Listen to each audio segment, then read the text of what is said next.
Pick Six Podcast with your hosts, Larry Kaczynski and Danny Waiter. Get ready for some action. Hello, everybody, and welcome to the Pick Six Podcast. I am one of your hosts, Larry Kaczynski, and alongside me is none other than Danny Waiter. Danny Waiter. And week 9 is over. We're going into week 10. We're starting to approach the end of the season. It's coming up so quick, in my opinion, because it's already going on week 10, and we've already discussed 11 episodes already, and it feels like we just started. And again, I'd like to say a big thank you to all you guys that are listening. You know, we're hoping to improve on everything, especially for next season, for 2020. And, it's going to be even bigger and better. Hopefully things will take off.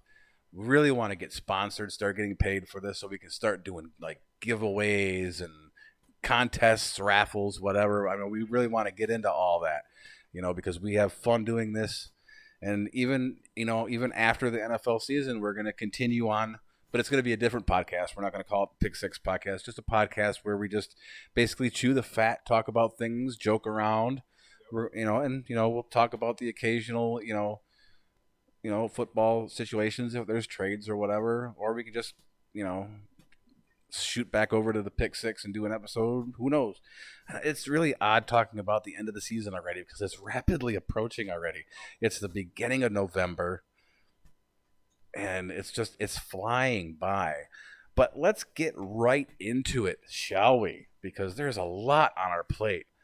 I mean, not a lot on our plate, but a little bit of things that we need to talk about, which came out today. Cam Newton has been placed on IR. He's done for the season, leaving it up to Kyle Allen. And I don't know if you guys knew, because I watched all the games on Sunday, and it was the Allen show this week.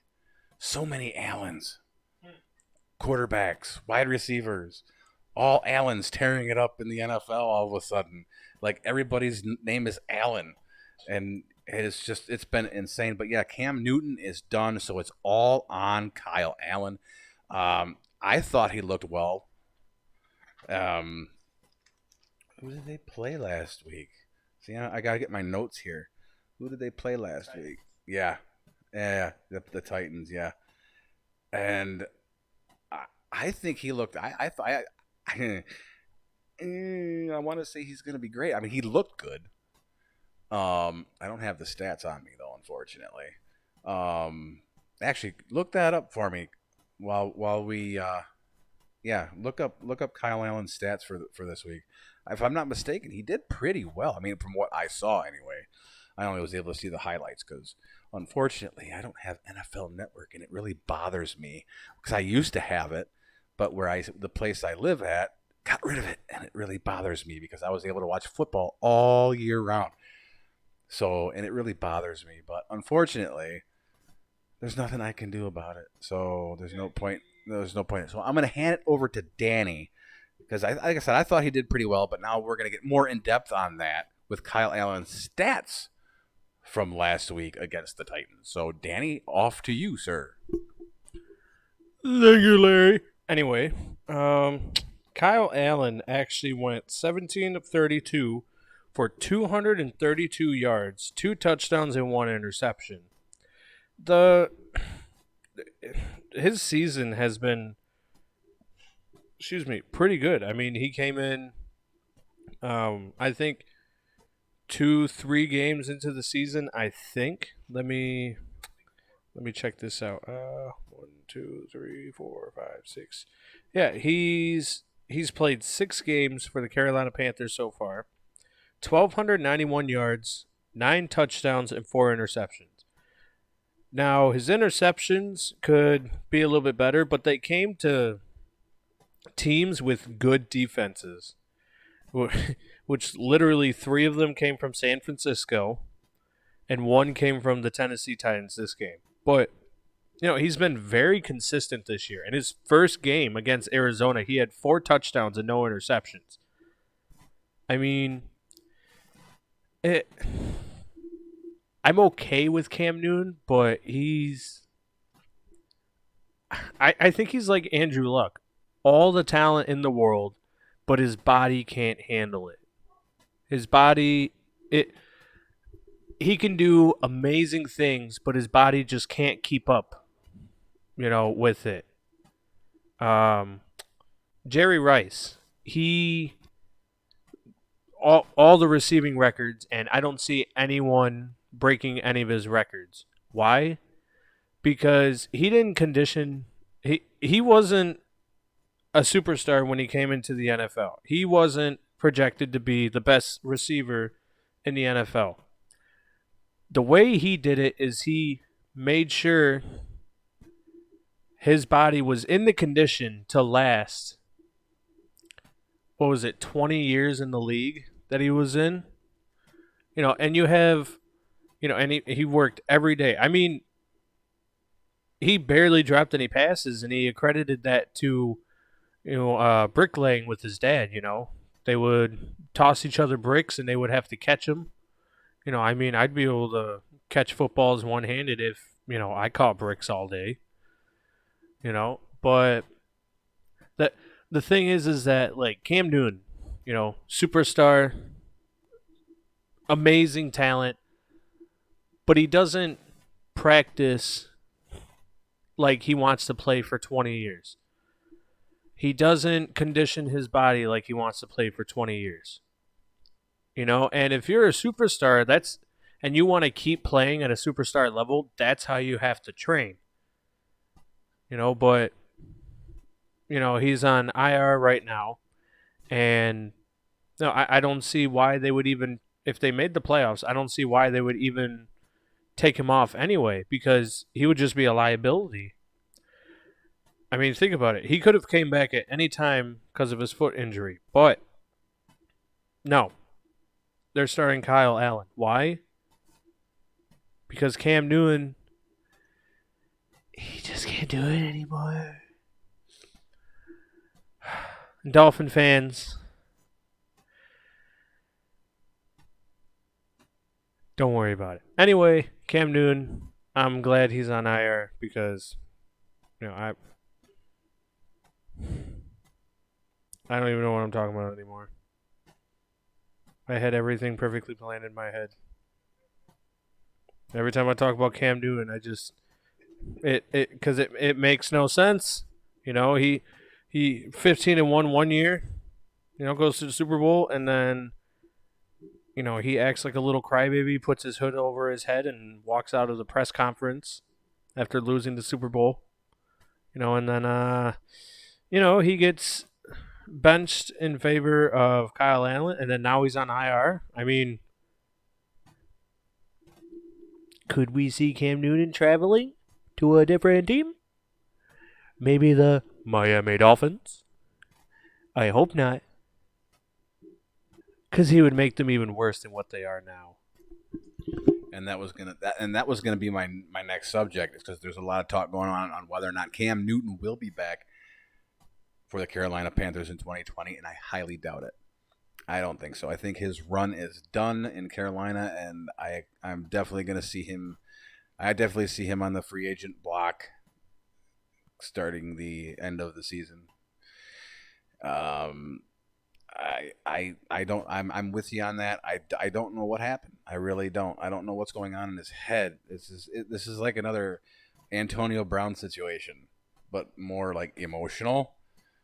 I don't know what happened, but as far as him being a Carolina Panther next season, I highly doubt it. I think he's going to be on the move. I think they're going to let him go. So I don't know. Get your stuff together, Cam. You're one hell of a quarterback once. Get it back. The next thing I want to talk about real quick, Nick Foles is finally back in the news. The Jacksonville Jaguars are on a bye this week, but he will be starting the following week against the Indianapolis Colts. So welcome back, Nick Foles. So unfortunately, Gardner Minshew is going to be riding the pine pony. But to be fair, kudos. He did the best he could. I didn't think he was horrible. So at least now you know for next season you got a solid backup if anything happens. You can win games, but we'll see what happens. But yeah, Nick Foles will be back against the Colts in 2 weeks. What else? Anything else in the news this week that was really noteworthy? Not that I recall. Do you have anything from this week? I don't know. I think that's it. Oh, there was. Well, this will be for me. This will be the last thing, and then if Danny's got anything, I'll pitch it back to him.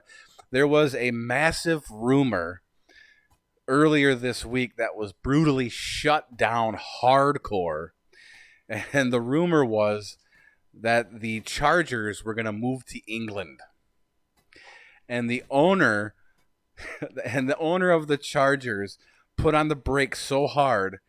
And this is his words. This was his quote. I remember what he said. This is going off memory because it was so friggin' hilarious. He literally shut it down so hard. His words were something along the lines of, "Oh God, now you moved it to me. Now I'm drawing a blank." He's like, it was basically something along the lines of, "No, this is fucking bullshit." That's exactly what he said. Don't listen to that. I mean, but like I said, how would that work anyway? There is no NFL in Europe. There is no NFL. So I mean, you play games over there, yeah, but they're not affiliated with the NFL, so they wouldn't be in the NFL anymore. Okay, I have it right in front of me. Okay, this is great. Los Angeles Chargers owner Dean Spanos empathetically shot down a report from the Athletic that his team has been discussed for a possible move to London. And this is his quotes. "It's fucking bullshit, okay? We're not going to London. We're not going anywhere. We're playing in Los Angeles. This is our home. This is where I'm planning to be for a fucking long period of time." That was his quote. That was his quote saying, "No, it's not going to happen." I mean, what would happen? I mean, I don't know how it would work, but I think it would actually be pretty cool to make it like the Worldwide Football League. I think this would be pretty sweet. But again, it would be too much madness. There'd be too much chaos involved in that, or how they would go about doing it. I don't know. But wow. When I read that, I'm like, are you kidding me? So those are my 3 takeaways. Let's try that again in English. Newsworthy items that happened earlier on in the week or late last week. Is there anything you would need to bring up about last week before we get into our quick little review of Week 9? There's not really much. I mean, nothing too spectacular happened. I mean, the only thing is that Dwayne Haskins, from what I saw against the Redskins and the Bills, yeah. Yes, Adrian Peterson went off as well. You know, he's still kicking it, that old workhorse. But, you know, Dwayne Haskins, you know, even though he's getting thrown out there, he definitely looks like a first-round draft pick. And the only other thing is that just because Brandon Allen won does not mean that he is better than Drew Lock. And I still think Drew Lock should be playing for the Broncos. Okay, I saw that he won and he did a good job, but I don't care. Drew Lock was a pretty high first-round draft pick, and you bring someone completely different in their first NFL start of the year. I don't think he's played since 2017. Oh, it's fine. Everything's fine. I'm okay. I'm not mad at all. Here you go, Larry. Like I said, yeah, I don't get it either. I mean, we can mention this every damn week. And we have been for the past few. I don't know what they're thinking on why they are not starting Drew Lock. I can't wrap my head around this. If Drew Lock was playing already, they would be at least 5-3 maybe? Maybe even 6-2? Yeah. Drew Lock is amazing. And I watched him in preseason, I'm like, there's your guy. And hello, again, like I mentioned, John Elway, the owner of the Denver Broncos, who should know quarterbacks, because you were one of the best quarterbacks of the 80s into the early 90s. I mean, you should know talent when you see it. I don't know what the hell's going on in Denver right now. All right, but on to our Week 9 recap. I took this one, but the point was proven that, as per last week, as we said, that Danny picked all the opposite teams that I picked to prove a point that anything can happen in the NFL. And for the most part, he was right. I mean, except for the guarantees. I mean, there were quite a few guarantees this week, which I can't take away from you. But the first one I definitely need to bring up, the Cardinals almost upset the Niners by a field goal that was barely missed. That could have been a whole different game. The Cardinals had the Niners beat. I'm like, I was sitting on, that was Thursday night. I'm sitting at the edge of my seat like, oh my God, the Niners are going to lose to the Cardinals? This can't happen. I'm like, are you kidding me? And holy shit. Oh my God. I couldn't. I literally had to breathe a few deep breaths after that game was over as I put the circle around my pick that the 49ers won. They almost lost that game. And I would have been so upset to see the freaking Niners go 7-1 with a loss against the Cardinals of all teams. I'm like, oh my God. But unfortunately, the 49ers stayed undefeated, but they barely escaped the Arizona Cardinals. And my game to watch for last week, as I said, was the Vikings and Chiefs. What a back and forth battle that was. Matt Moore is solid.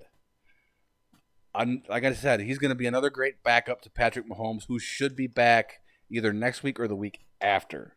He's practicing a little bit, and I watched towards the end of the game when the Chiefs ended up pulling it out.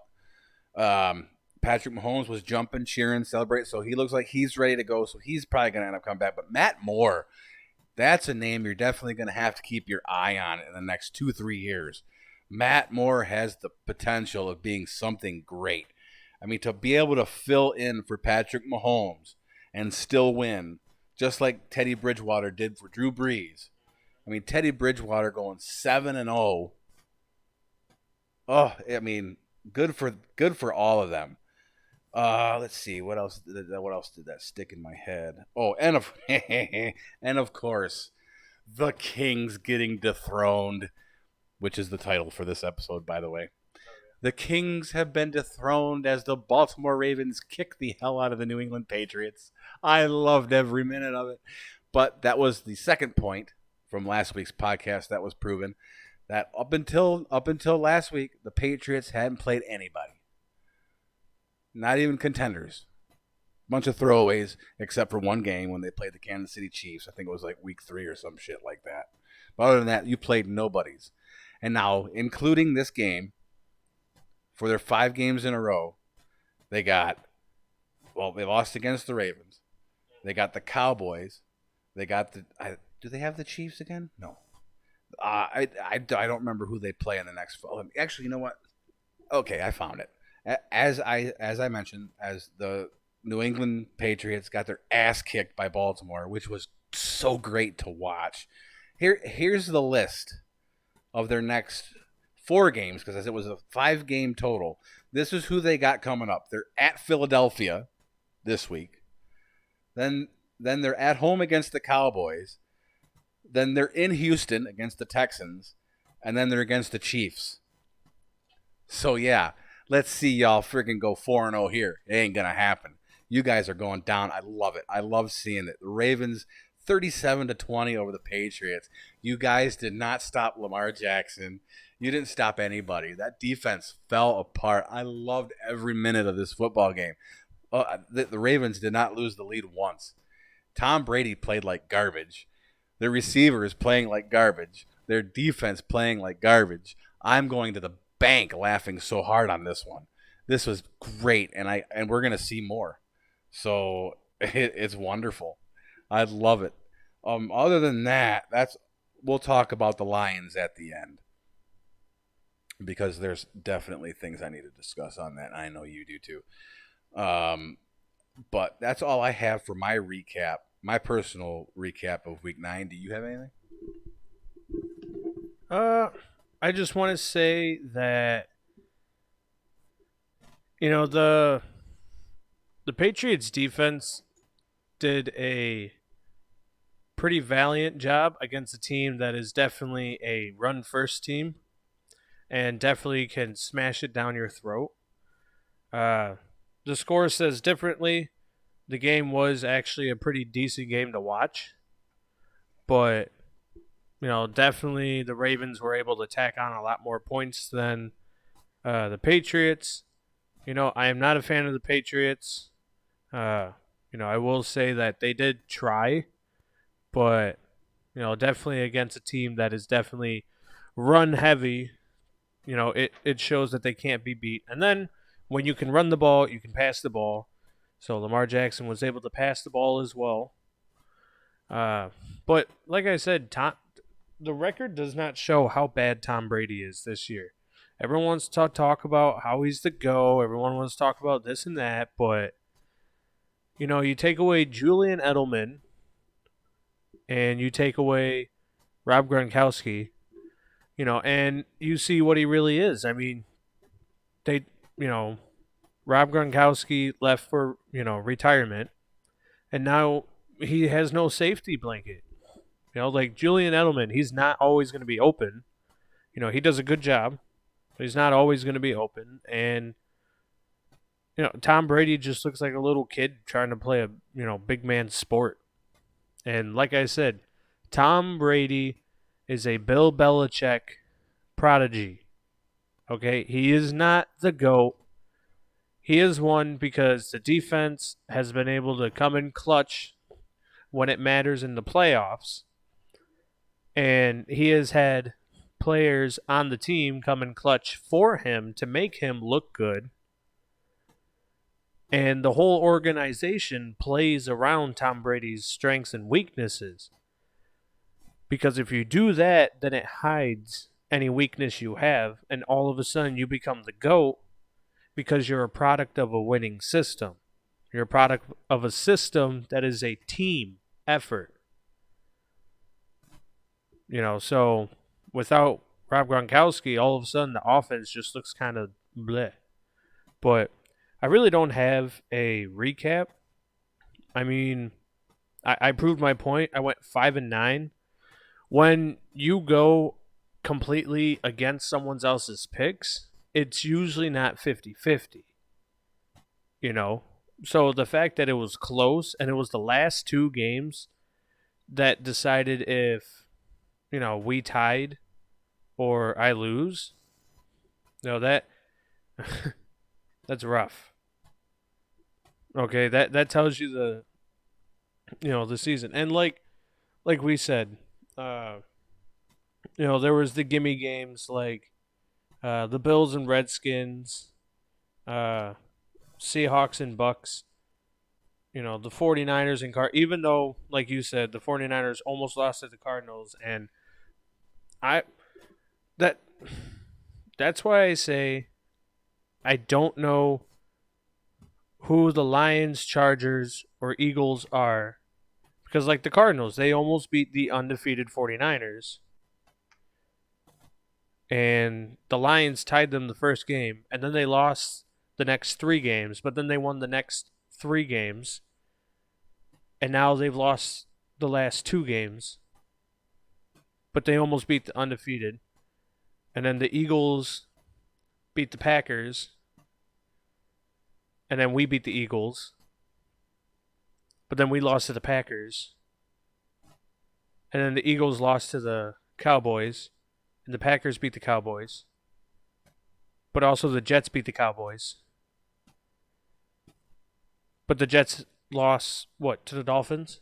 Yeah, the Jets lost to the Dolphins, which makes no sense.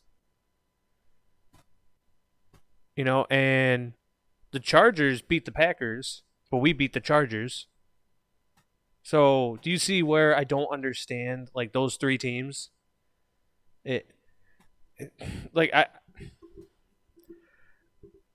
Those are 3 teams that are the most 50-50 this year. Okay, the Chargers, the Packers, and the Lions.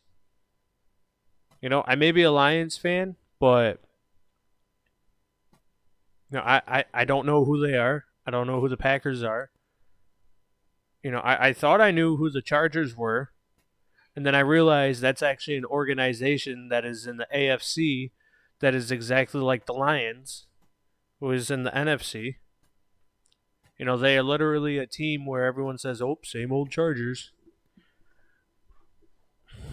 Because you got a great quarterback in Phillip Rivers, and yet he can't win in the playoffs.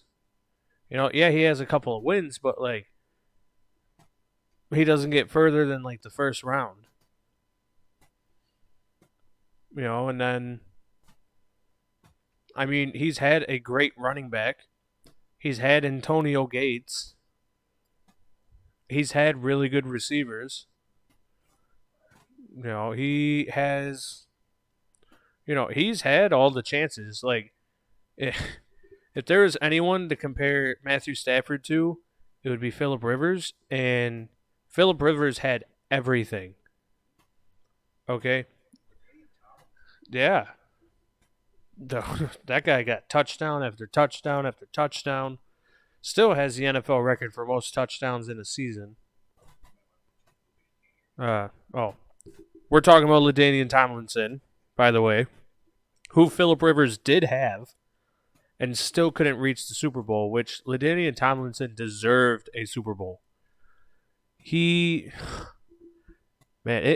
wish I knew about him and I really knew about football when he played, because all the highlights and everything, he was really fast.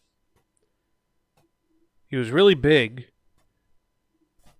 He was really shifty. He was everything as a running back.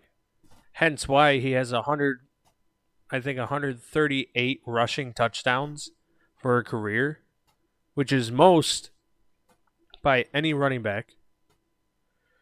I'm sure he has a billion rushing yards. And Phillip Rivers still couldn't get to the Super Bowl. And then they went 12-4 last year. The Chargers did, and they you would think that would carry over into this season, and yet this season it who knows? Nobody knows what's going on. It's just do we want to play today? No? All right. We want to play today? Yes? All right. What's up, Olive? I got my little kitty on me. I love my cats. Anyway, that's all I really wanted to say, is that there are 3 teams that I don't understand. The Cowboys, I guess I might as well say, too. 4 teams. I don't understand any of these teams, and I think any of them can do anything they want at any time. All right. Fair enough. I'll let that sink in. We'll see what happens in the coming weeks. But now we are going to move on to our Week 10 picks. And we're just going to do this our normal way, because like I said, the point was proven. Yep. I was going to do it this week, but there's really no point.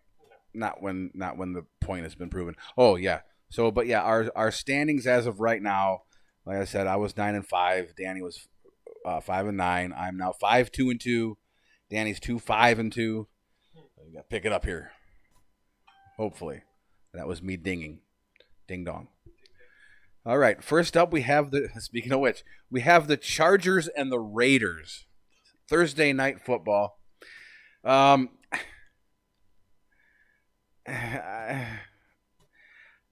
almost want to say this is a throwaway game to me. I don't know. It's just, I think the Raiders are on the cusp of regaining what they had back in 2008 when it came down to the Raiders and the Buccaneers in the Super Bowl. The Raiders are coming up. Chargers, I don't know. Like you said, I don't know what is going on with these guys. You have the same team you did last year when you went 12-4. Why are you not continuing that route? All y'all are healthy, so I don't understand what's going on with you. But just because of that, I think the Raiders are on the upswing. I like the way they played Detroit, so I'm going to go with the Raiders on this one. I'm going to go with the Chargers. And no, this is not another week of picking completely against. This is because what I've seen the Raiders do, to the Lions. And the Chargers actually have a defense. We'll get into the Lions, after our picks, like we said. But the Chargers have a really nice front. They have a really good secondary.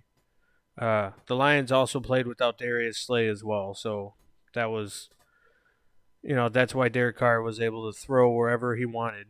But then there's also, anyway, you have Melvin Ingram.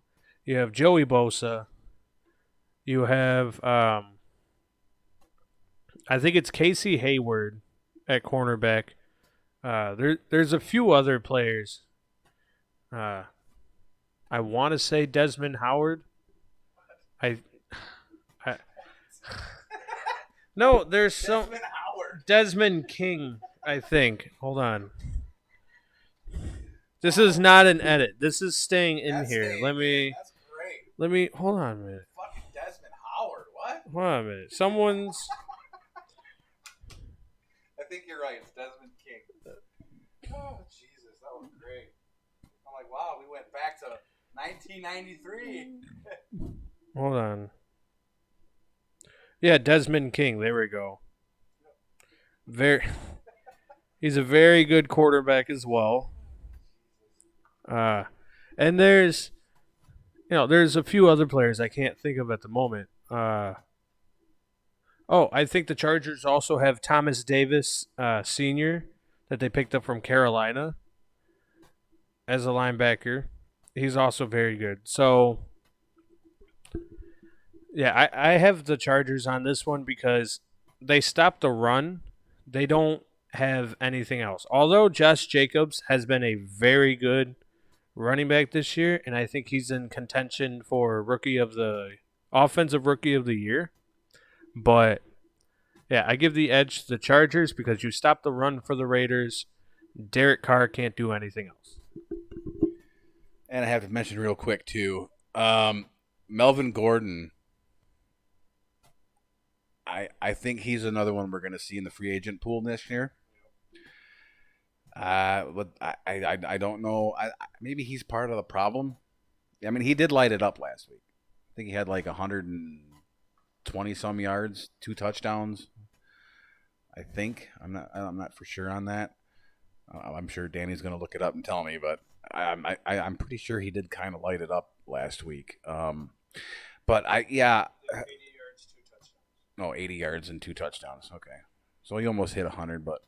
I don't know what's been going on. Maybe that's part of the problem on why the Chargers are the way they are because of the whole Melvin Gordon situation. Maybe. But, we'll get into that later too when we talk about the Lions because, like I said, that really bums me out. We were in talks. We were in talks to getting him, and they didn't, and it pisses me off. But anyway, next up, we're only going on our second game. We got to kind of speed it up here. Next up, we have the Chiefs and the Titans. Mahomes should be back tomorrow. Should be back on Sunday, I think. He's been practicing. He's ready to go. I don't know if they're going to put him in yet or if they're going to wait until next week. They have not made a decision on it, but he should be back for this game. But like I said, I'm digging Matt Moore. There's just something about this guy that he's hanging with the best of them. Seen him against Minnesota last week. And then the week before, what did they play the week before? I got that. I saved the notes there. The Chiefs had I'm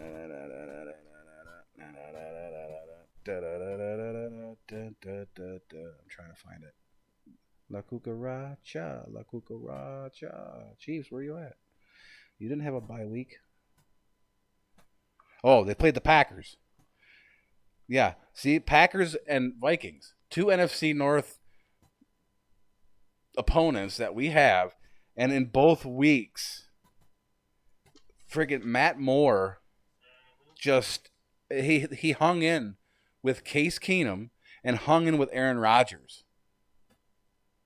That's saying a lot I'm really digging, Kirk Cousins. I'm sorry, my bad. I don't know why I keep saying Case Keenum because that's where he should still be. But I don't, there's just something about Matt Moore that it's just, and it's the same team too. When they put in Patrick Mahomes, I was like, what? 470 yards and 4 touchdowns in his debut. What? And that's kind of like the way Matt Moore is. I'm really liking the future of this Chiefs team. They are on the cusp like no other. I mean, not like last year when, of course, the Chiefs won that, but of course, the King Patriots had to go on and beat them. But anyway, I don't know. Have we really discussed our hatred for the New England Patriots on this podcast? I don't think so. I don't think so. I don't think we have at all. But yeah, I'm digging Matt Moore, and like I said, I say for at least the next 5 years, this Chiefs team is gonna be unbelievable. And yeah, I'm definitely taking the Chiefs over the Titans. I'm picking the Chiefs. I want to pick the Titans, but the Chiefs showed that they can stop the run. Okay, that was a big thing for them, and that's why they lost. No, they didn't lose to the Ravens, but they had a hard time beating the Ravens. But somehow, Dalvin Cook, the leading rusher this year, they stopped him at 71 yards rushing, 21 carries for 3.4 yards per carry. Okay, and this is a team that was letting up the most rushing yards until the Lions last week. So, they definitely have the potential to win out, and they definitely have the potential to beat the Titans because the Titans are also a mess. I'm not confused on who they are because, without a consistent running game, they can't win. They have good receivers, and yet they just can't win. And the fact that they benched Marcus Mariota for Ryan Tannehill, that I get it. Marcus Mariota hasn't done too much. He hasn't really done anything. Hasn't won too many games for them. But Ryan Tannehill, he hasn't done. He's almost like a downgrade. Marcus Mariota is younger as well. But regardless of that, I picked the Chiefs. Either way you look at it, both of them are just horrible. I mean, I don't care for either one of them. But Tannehill leaving Miami. Well, what better option do you have? I don't know. As far as I'm concerned, I think both of them are going to be free agents next year. Again, I don't. But Mariota has to go. There's no question about that. He's just not NFL material. He never was. So I don't know. Maybe you should try and find another job. That's just my opinion. Next up, we have the Cardinals and the Buccaneers. I almost took the Cardinals on this just based on what they did last week. Oh, dude, oh my God, I don't know. I'm gonna take the Bucks, but I don't know about this one. I think the Cardinals might actually pull this one off. This was a 50-50 pick for me. The Cardinals might actually pull this off with the way they hung in there last week and almost beat. So I don't know. I'm gonna stick with the Bucks on this though. Bucks over the Cardinals, but not by much. But maybe even the Cardinals over the Bucks. I have the Cardinals because the Buccaneers have shown that they can't stop the pass. Okay, they can stop the run. They got Ndamukong Suh. They got, I think, Gerald McCoy, Vita Vea. They have pretty good linebackers too, but their secondary is trash. Russell Wilson was just dotting them up. DK Metcalf was just. It didn't even look like he was trying too hard. He just kind of caught the ball and pushed someone out of the way and went out of bounds. Tyler Lockett, it seems like nobody can keep up with him. And he makes fantastic catches.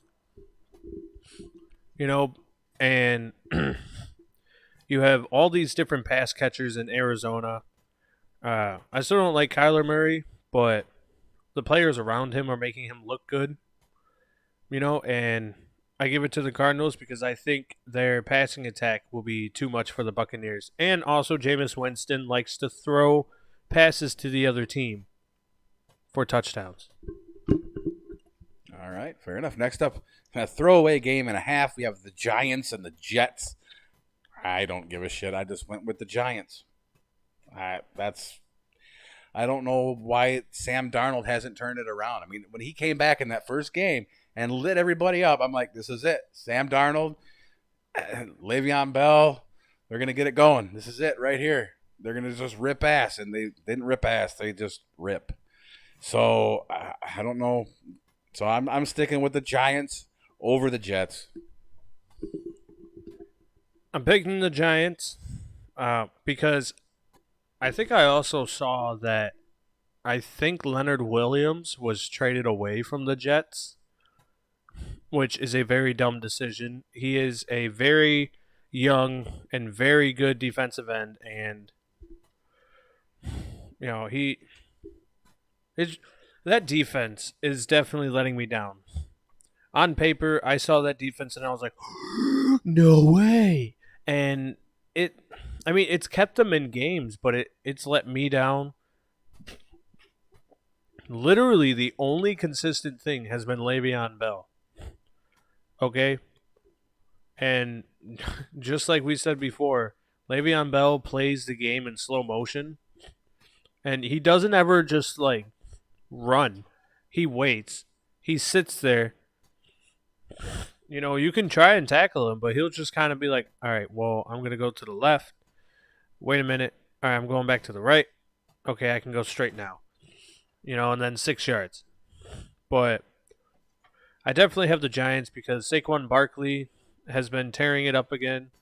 Daniel Jones has been showing a lot of heart. There's even a play where Evan Ingram, the tight end, he was blocking for Saquon Barkley, and then he saw that Saquon Barkley was about to be tackled down. So he grabbed Barkley on the back of the jersey and started pulling him forward to try to get him even more yards. Now, that's a team play right there. Okay? Giving yourself up, or even just grabbing your teammate and pushing him forward. Like, hey, I'm going to help push you to success. So they may not be a winning team, but they are definitely a team. And they definitely play every game as if they're team players. So I have the Giants against the Jets because the Jets are the Dolphins now. No, I still think the Dolphins are the Dolphins, but it's a close second, obviously. And there is news on Le'Veon Bell on Sunday that he injured his knee, so he is doubtful for Sunday. But they went out and the Jets for some reason decided to sign Josh Adams, a running back, to cover for Le'Veon Bell. I've never heard of this guy, so I really don't know. I don't know who Josh Adams is. I'm assuming he probably played for the Lions at one point because everybody has. I don't know. It does kind of sound familiar now that I'm saying it a couple times. I don't know who Josh Adams is, but Le'Veon Bell missing practice this week. He's probably not going to play. So there's a note on that. But yeah, I don't know. Danny's looking it up, but I don't know who Josh Adams is. I have no clue. So I'm going to hand it over to Danny because he knows more than I do. Just real quick, I guess he was drafted by the Philadelphia Eagles. He rushed for 120 yards, 511 rushing yards, and 3 rushing touchdowns. So he didn't do bad, when he played. When he got the touches, he played well. It's just he's one of those no-namers. I mean, they have, I think it's Westbrook. They had I can't remember the names of the running back. Jordan Howard, there we go. So he was definitely out of place with the Eagles, but I think the Jets had a good pickup, but they're done. See, and that's the way I feel about Le'Veon Bell with the Jets. It's just not a good fit. I think he should start talking to Mike Tomlin to see if he can get back with Pittsburgh, because it's just not working. His career just took a shit, a big unhealthy shit with the Jets. He's just not producing. Their offensive line is garbage, and it's really I don't know, man. I thought for sure. I mean, with Sam Darnold, Le'Veon Bell, I thought that was going to be the dynamic duo of this year. I really did, and I think Le'Veon Bell made a mistake, and no, he's not coming to Detroit. He never would. I really think you should get a hold of Pittsburgh and say, hey, why don't you let me come on back? Because right now it's just not fitting. It's not befitting him in a Jets uniform. I thought it was going to work out. I thought it was going to be great. Like I said, this is how everything looks good on paper. And that's what it boils down to. If it looks good on paper, it doesn't necessarily mean it's going to work out in real life. And they have to understand that. And it's a bummer because I hate seeing Le'Veon Bell going through what he's going through. And he needs to get out of Dodge ASAP and get that fire back, whether it be back in Pittsburgh or somewhere else. It's just not the right fit for him. But we gotta start moving here. We've been talking about that for 10 fucking minutes. Next up, this is another heartbreaker. If the Falcons were a better team, I'd have my match for the week as the Falcons and the Saints. I love this matchup so much, and it just sucks because the Falcons are so horrible, and we had a chance to get Freeman, and again, they didn't. You could have gotten Freeman or Gordon, and you would have been okay. But we're going to get into that in a minute. When we get done with these picks, I have so many mean things to say right now. But the Falcons and the Saints, it's definitely Saints hands down. Like I said, if the Falcons were better, and the same team as last year and the year before that, and they can't do shit, and it sucks because I loved watching this matchup. But it's Saints all the way. I have nothing to say for that game. Saints. Yeah, I know, and it sucks. Like I said, this was my matchup, man, of the year. I always look forward to watching Falcons Saints every time. Because every time it was either Monday Night Football or Sunday Night Football. So I always got to watch it because it was that big of a draw. And then it just sucks because Falcons suck so bad. And it sucks. It sucks. It sucks. I sound like a little 5-year-old. I want my candy bar. Next up, we have the Bills and the Browns. Another wash. Unfortunately, again, another situation where everything looks good on paper. Even all the professionals were picking the Browns to finish top the AFC North, going to a possible Super Bowl. These Browns are trash. Again, I don't know what everybody's on dope, in my opinion, but it's Bills all the way. I'm gonna have to pick the Bills. Like I said at the beginning, I did not believe the hype for the Browns. I did. Too many Eagles. Egos.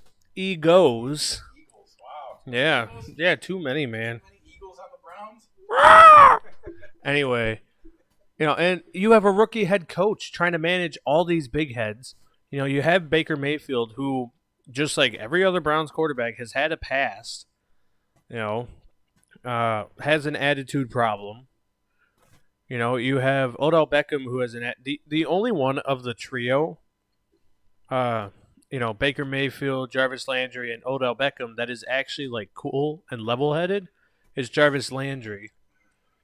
He's not the greatest, but out of the three, he's the most level-headed out of the three. Odell Beckham, I don't care how good he is. I don't like him for his attitude. Same thing with Baker Mayfield. I feel so bad for Nick Chubb. He's just in there churning out yards, doing everything for the team, doing everything himself, while everyone else wants to bicker and complain about their cleats. Oh, my cleat. Nick Chubb's is like, can I get the ball now? Like, hand me the ball and I'll get a touchdown, and then we don't have to deal with you. So I have the Bills because the Browns are just a huge, 12-year-old girl right now. Yeah, and that's another thing I was going to mention too. Odell Beckham Jr. is starting to lose his cool again. He's starting to get very upset, and honestly, I'm on his side this time. With the Giants, it was a completely different story, but on this end of the spectrum, it's a different ball game, and I'm on board with Odell Beckham Jr. getting upset now because this is ridiculous. I mean, not only that, not to mention, like you said, Baker Mayfield, Nick Chubb, Odell Beckham Jr., Tyreek Hill, who came back. Or Kareem Hunt. I'm sorry. I don't know why I keep saying Tyreek Hill, but Kareem Hunt came back. Y'all should be like 7-1 right now. On paper. It looks so good. But a lot of it is all this ego clashing. This is what happens when you get a bunch of players who have massive egos, and this is where everything falls down the hill. So you guys got yourselves to blame. You guys need to work as a team and figure it out. Because I tell you right now, if things keep going the way they are, by the end of this season, you're going to see at least 3 of them move to another team again. And you're absolutely right. I feel bad for Nick Chubb. I really do. He's an outstanding running back, and he's trying his damnedest. And he's running over people. He's there to do his job. And everybody else wants to bicker and bitch and moan like a bunch of crybabies. This is what I'm saying about today's NFL. I would love 80s, 90s NFL back any day of the week. Put up or shut up. There is no whining in football. Or what they say in A League of Their Own, there's no crying. There's no crying in baseball. Yeah, there's no crying in football. You guys need to suck it up and start playing some ball and win these games and be as good as everybody else predicted you were going to be, just like myself. I predicted the Browns were going all the way this year.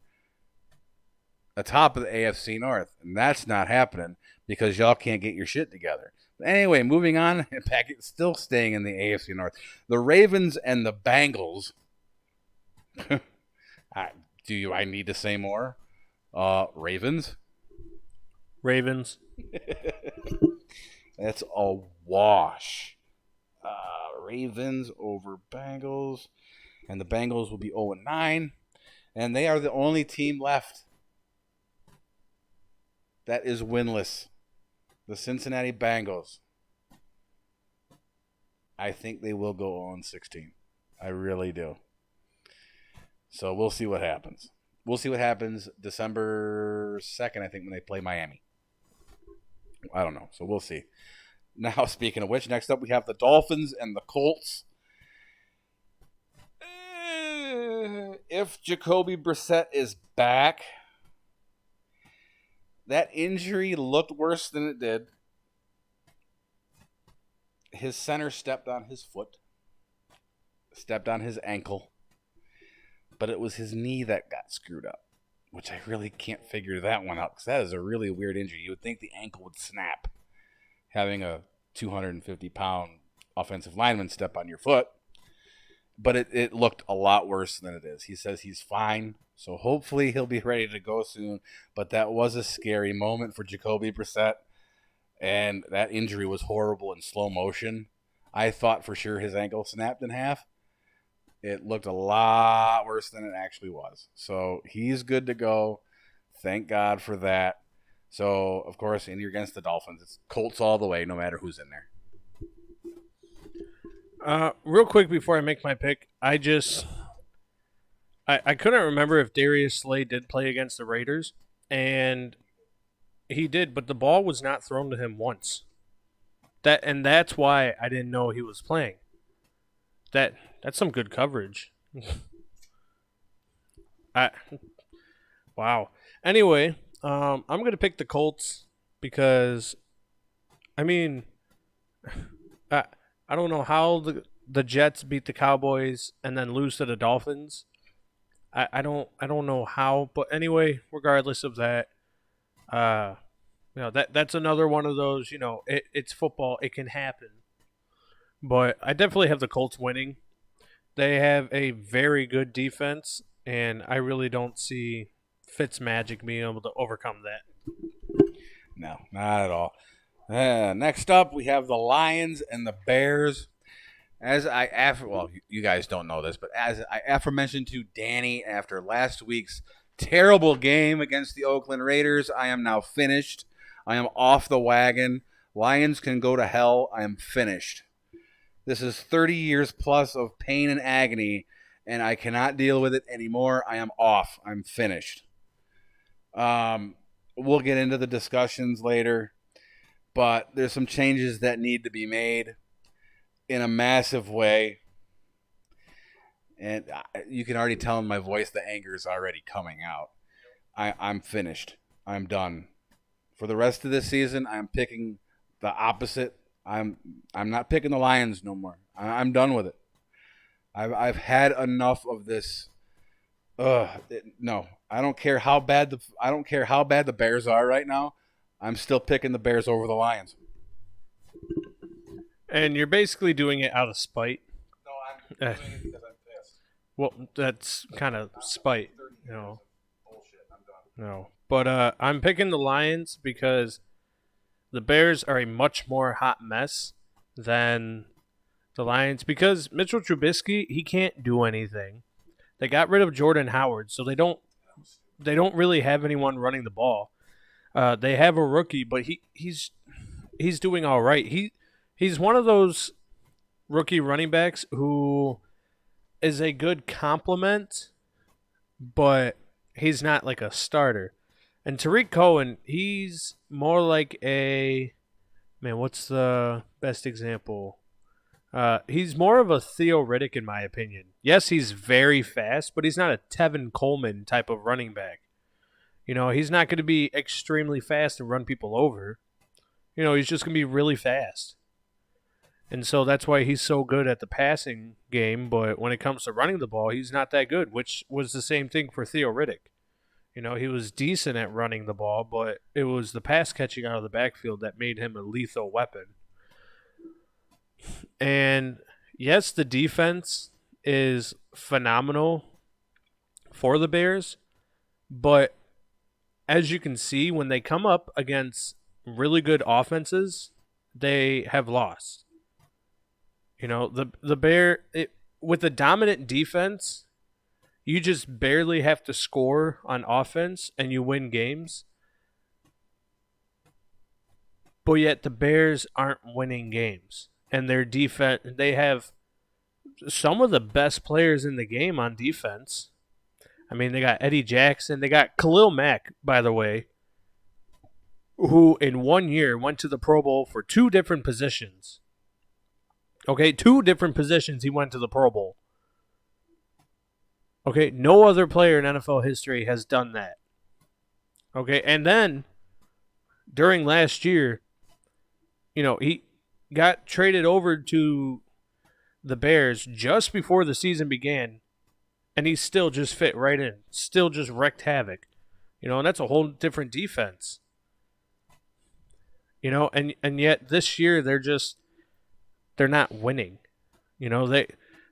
Both sides of the ball for the Bears, they're very dependent on each other. The offense is dependent on the defense, but the defense, they get tired because there's these offenses that are dragging out the game and they're getting tired. So I have the Lions winning because the Lions defense really doesn't need to do anything this game. They just need to kind of show up. Whatever you say, sir. Whatever you say. Okay, next up, if this was last year, this would be one hell of a game to watch. But unfortunately, it's not last year. It's this year. We have the Rams and the Steelers. Again, both teams just... bleh. To me, this is another one. It's almost a throwaway game. And it sucks to say that. Where are these Rams? These Rams disappeared too, just like the Chargers, just like the Eagles, just like the Lions, just like everything that you said earlier. I really don't care who wins this game, but I went with the Rams. I am going with the Steelers because they've been on a winning streak. James Conner is back to form.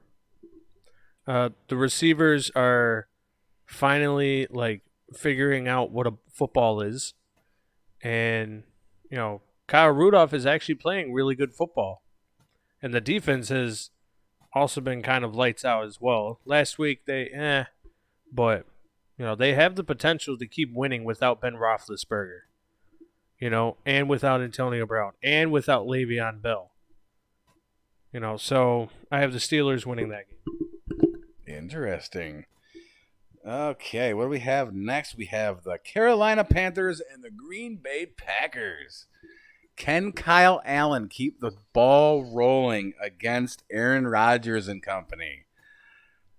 I think it's too early. I'm going to say no. I'm sticking with Green Bay on this one, but not by much. I think this is going to be a close game. I really do.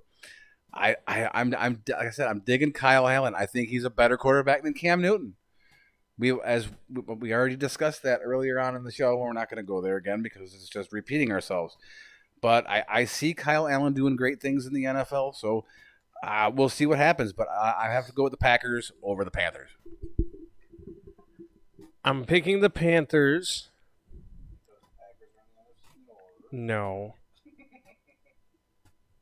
I mean, we're going to get to the next pick and you'll be like, oh, okay. Because you're going to be like, wow, you're actually picking that team. And it could go either way for those two teams. Anyway, I'm picking the Panthers because Kyle Allen has been doing very well. I think he's more balanced than Cam Newton. He's definitely not going to put his body on the line like Cam Newton does. The Packers lost to the Chargers. The score was really low. So let me just look it up real quick. Let's see. Packers. Boop, boop, boop. Yeah. The Packers went 11-26 against the Chargers. 11. They scored 11 points. I don't even know how you score 11 points. Let's see. 7. And they had one field goal.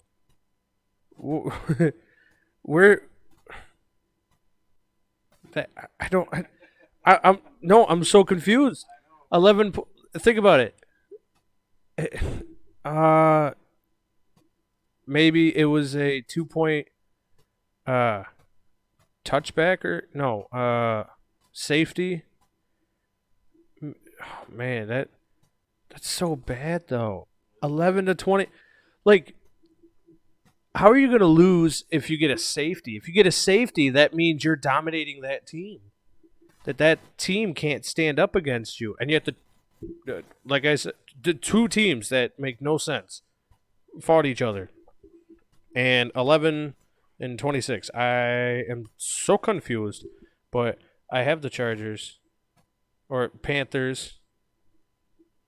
Sorry, yeah. Anyway, I have the Panthers because at least they know where they're going. Okay, the Packers they've definitely have won because of some luck and some help from the refs. Just saying. But yeah, definitely the Panthers over the Packers. And you know what? Next up, I almost want to call this an upset game in my opinion. I think the Vikings are a better team overall, but it's the Vikings and the Cowboys. I wanted to go with the Vikings, but something's telling me to go with the Dallas Cowboys for some reason. I don't know why, because I almost went with the Vikings. I really think I'm going to be wrong on this one. I think the Vikings are actually going to beat the Cowboys. They're, like I said, for the past 4 weeks now, they've been getting their shit together and they've been moving. And I think the Vikings might actually beat out the Green Bay Packers in the NFC North. That's just the way I see it. People might think differently, but that's okay. But I like the Vikings over the Cowboys, but for some reason I went with the Cowboys. I don't know why. It's just one of those things. Maybe it was a ghostwriter where I was just in a trance and it just put Cowboys. I really think the Minnesota Vikings are going to beat the Dallas Cowboys, but I picked the Cowboys, so we'll see. I picked the Vikings because I think the Vikings have too many weapons on offense for the Cowboys to handle, and it's going to be a good game though because you have, like you just said, Dalvin Cook at running back, and you have Ezekiel Elliott at running back for the Cowboys. I may not be a big fan of Elliott, but I know talent when I see it, and he can make plays. So, but I'm still giving the edge over to the Vikings. All right, and here we go, folks. My game to watch, the final game of the week, Monday night. The Seattle Seahawks versus the San Francisco 49ers. Oh, is this going to be a game or what? 49ers are at home. Like I said, both of these teams are just doped. Russell Wilson, DK Metcalf, among others. San Francisco. This is gonna be a fun one, and I can't wait to. This is one of those games where I hope it's like 48-42. I see it going that way for some reason. I think both offenses are gonna explode, but I think San Francisco's defense is just a terror, though. It might come down to who has the better defense in this game. This is going to be fun, but I got the Niners. I got the Niners going 9-0. Dare I say that the 49ers have a legitimate shot at going 16-0? My answer has to be yes. I think they have a very good opportunity to do so. This is going to be a fun one to watch. I'm definitely not going to work on Monday. I'm definitely taking that one off so I can watch this game because this is going to be great. But I'm taking the Niners over the Seahawks in a close one. Before I make my pick, because I still haven't, I'm going to talk about the different things about the teams. Okay, 49ers, they're undefeated. George Kittle, probably the best tight end in the league right now. The combination of Tevin Coleman and Matt Breida, they both bring so much speed and so much quickness. And Tevin Coleman can still run people over, and they can both catch out of the backfield. So when one gets tired, just put the other one in. You have Deebo Samuel, a rookie. You have, but he's not on offense. Man, like I said before, that 49ers defense, though, is phenomenal. Like, Richard Sherman is still playing at a high level. And what's funny is he's going to play against Seattle for the first time, I believe. If I'm wrong, correct me in the comments. I apologize. But anyway, he gets to finally face Russell Wilson. That defensive front is scary. You know, they during the games, they show the defensive coordinator, and he's jacked up every game. He is – I mean, like, yes, those players are phenomenal players, but that defensive coordinator, whatever he says to them, whatever he's teaching and training them is working. Like, and they respond to him. He says something, they do it. You know, and – like Larry said, Nick Bosa, phenomenal this year. DeForest Buckner, phenomenal. D Ford, phenomenal. It's just, and they got depth everywhere. And all right, so now I'm going to talk about. I'm having an orgasm over here. Please don't. And then you have the Seahawks, who even they're loaded. You know, you have Russell Wilson, you have Tyler Lockett, you have DK Metcalf, you got Chris Carson at running back. he's still injured. That's one trade by the Lions that I agree with because he was much more injured than they let on. And I know, right? And they got a 5th round pick out of Quandre Diggs, and I'm like, with how serious his injury actually is, that was a smart move. One of the only smart moves they made. But I can't remember the tight end's name, but he was playing phenomenal. Luke Wilson, who we had last year, didn't do anything, goes back to Seattle, and they're Luke. That's all I heard when he caught the ball, and he ran it for like 30, 40 yards. And the defense, they have Bobby Wagner still. They have Jadeveon Clowney as well. I think it's Shaquille Griffin at cornerback. Like they still have a good defense. It's not like how it used to be, but I mean with Bobby Wagner on there, it's still like scary. That dude's scary. But anyway, man, I don't know who to pick though. Because Russell Wilson can just make plays on the fly. Yeah. Well, then again, Jimmy G also has one of the best offensive lines. That's another thing. They got complete superstars everywhere, and they're complete they're team players as well. Like all the receivers are like, oh, Jimmy G's about to get sacked. Let me run towards him and try to, have him throw the ball so he doesn't take a hit, and then we just catch the ball for him. You got running backs who just run forever. It's just I'm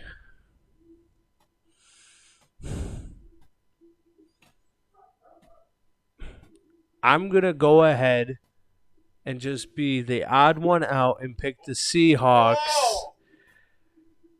because at least Russell Wilson has been to 2 Super Bowls and he knows how to win against good teams, like great teams. He has a great record against winning teams. Okay, so I'm going to give the Seahawks the win because of the experience of Russell Wilson and how much everyone trusts him to make plays. Oh, this is going to be so great, dude. I think this is going to be the best Monday Night Football game in a long time. This is just both teams, like you said, they're just so equal overall on all sides of the ball, dude. This is just going to be so amazing. I cannot wait for this game. I might actually sleep in and not get up till 7. Just so that I'm well energized to watch this football game because this is going to be nuts. I'm expecting a barn burner, and I think I'm going to get it because this is just going to be this is one of those games where I could see both Russell Wilson and Jimmy G both throw for over 400 yards and both throw for like 4 or 5 touchdowns because this is going to be, oh, God, this is going to be insane, and I am looking forward to it. But that is our picks for the week, and we are at an hour and 15, but minus about 10 minutes for editing. So let's jump into this horrible, horrible Detroit Lions game last week, shall we? Where do I begin? Before we even start talking about the game, it's not really the game that really pissed me off. It was everything that followed after. Starting with Kerryon Johnson's punk ass starting to trash talk our fans. That shit don't fly. You're talking shit about people who put money in your pocket.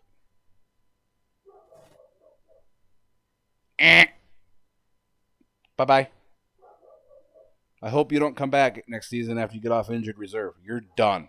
You do not talk about the fans, regardless of what they have to say. Because a lot of them, like me, who have been around a long time, are sick and tired of the crap that's going on in the Lions organization. Because every year it's, playoffs. We look good on paper. Playoffs. And it doesn't happen. Kerryon Johnson's doing it. Darius Slay's doing it. You want to bash the fans. Fans ain't going to show up to pay money to see you play. And you know what? That's what they need to do in Detroit. The people need to start standing up and start boycotting these games. You take the money out of the Fords' pockets, get the Fords out of Dodge, and bring in somebody younger, someone more willing to do things, bend the rules, break barriers, get somebody that wants to win. You can argue with me all you want on this. I don't care. This is my firm belief. Matt Patricia's not our guy. Bob Quinn's not our guy. But I will say in his defense, he knows how to draft. He drafts like a sumbitch. I love the way Bob Quinn drafts. Martha Ford, bye. Matt Patricia, bye. Bob Quinn, bye. Get rid of him. I'm finished with it. I'm not interested in being the NFC New England Patriots. I'm not. I want to be the Detroit Lions. I don't want them to form a New England Patriot team. That's what I don't want. That's what Detroit doesn't need right now.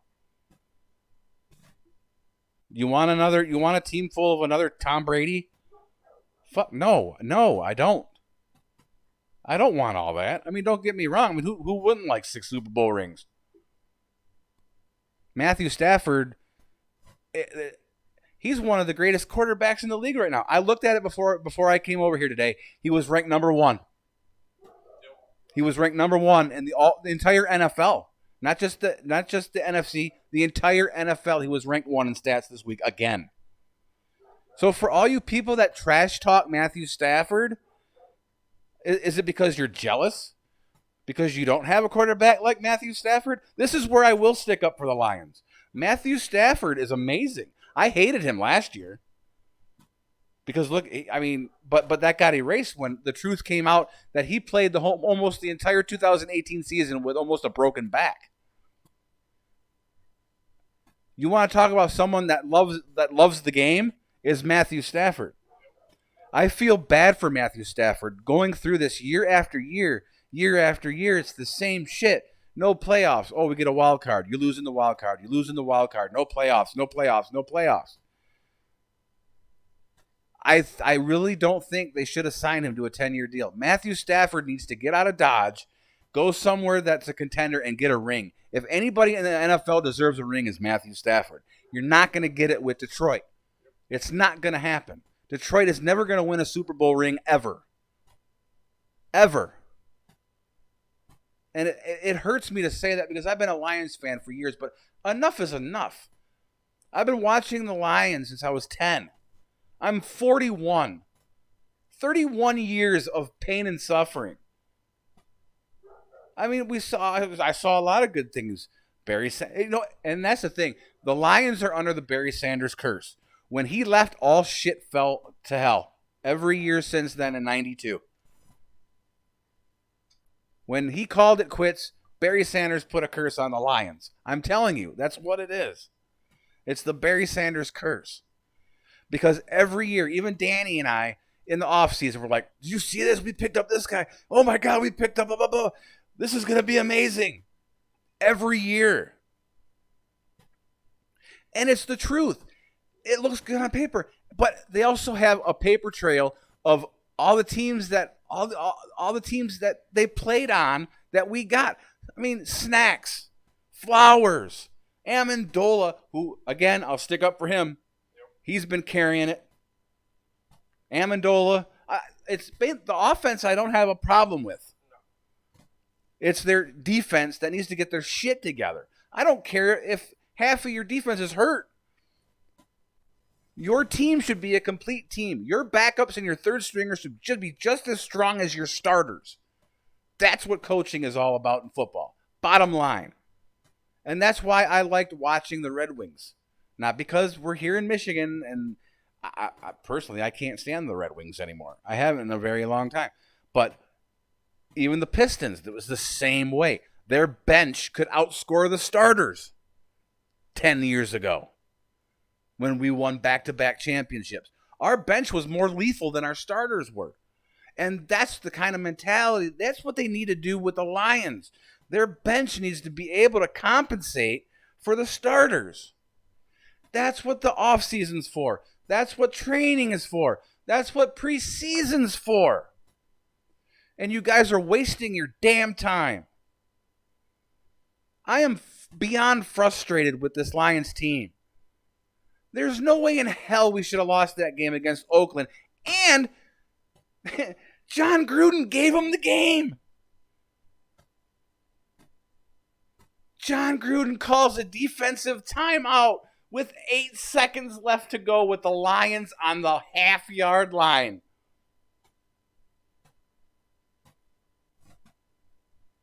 There's no reason why the Lions lost that game. You're on almost the foot line, and you try and throw it. This one, I blame Stafford on this one.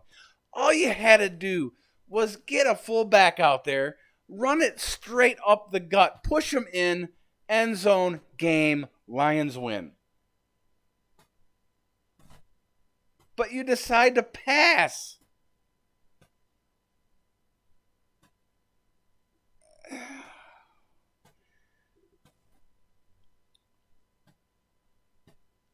I'm done. I can't do it anymore.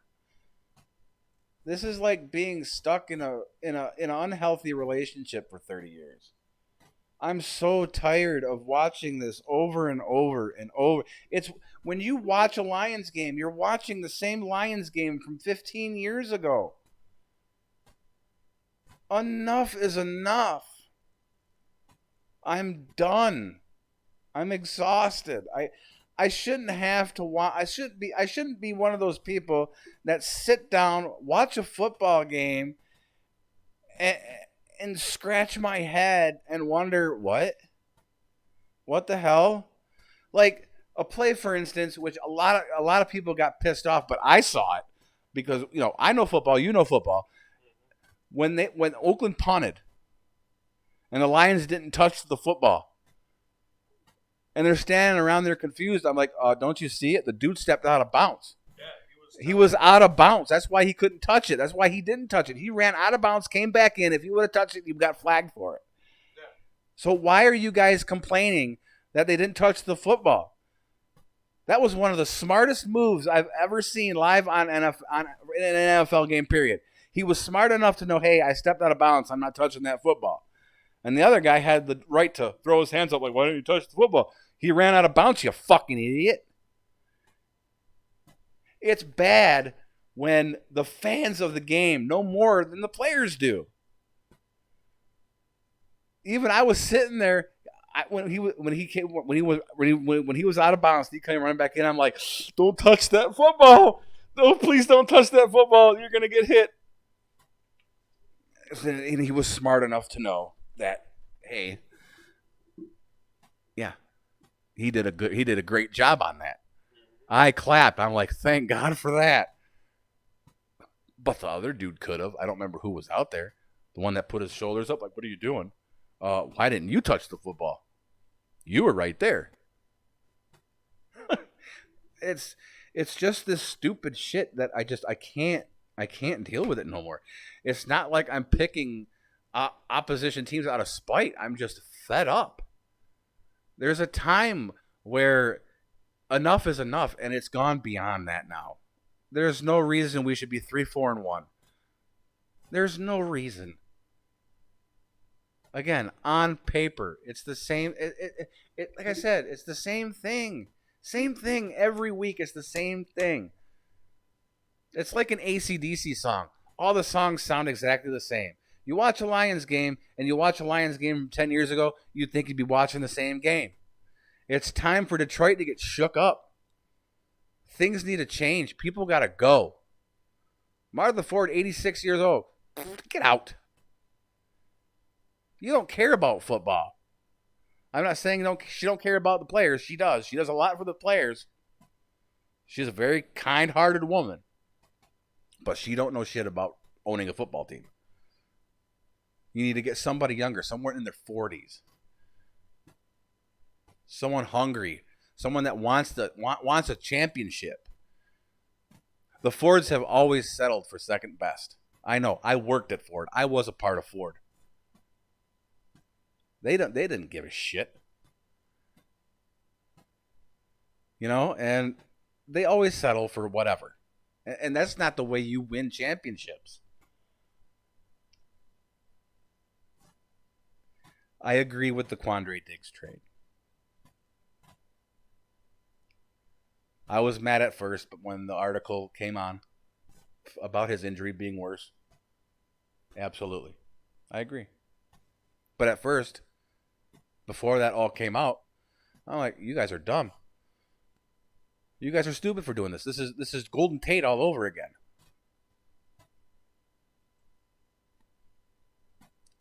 I'm done. I can't do it no more. Like I said, shit. I've already said what I need to say. I don't know how much more I can add to it. I mean, the bottom line is the Lions.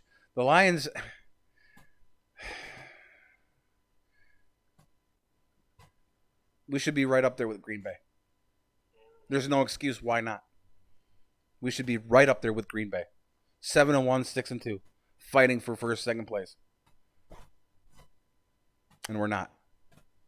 We're fighting to stay out of the bottom with Chicago.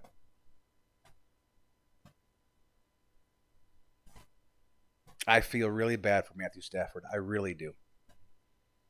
He's doing everything he can for nothing. That's just the way it is, in my opinion. He's doing it for nothing. You're staring down at another non-playoff year.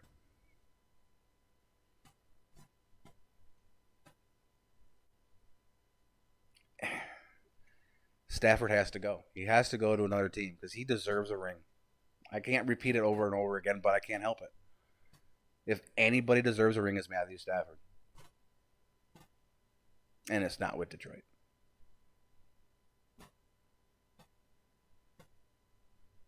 I would love to see Matthew Stafford go to someone who's on the bubble because he can make it better. You know, like a Tennessee Titan or a Carolina Panther. I could see that. Denver Broncos.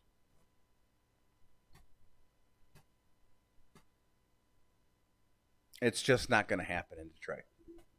I said I'm here sweating right now because that's how steamed I am right now. No pun intended. I'm done. The Lions can't fail me anymore. There's just so many times you can remain loyal and faithful. You know, until you just get sick of it.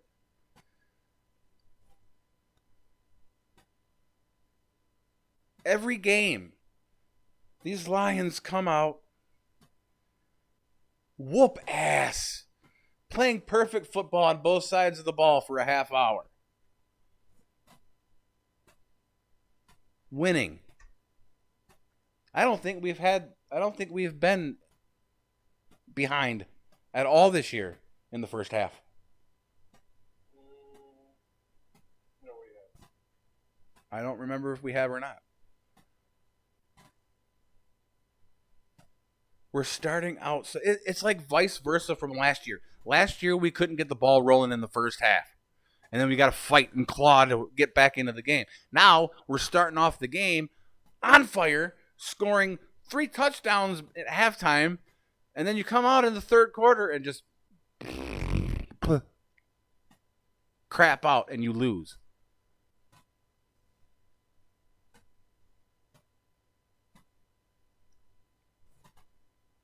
Things have to change.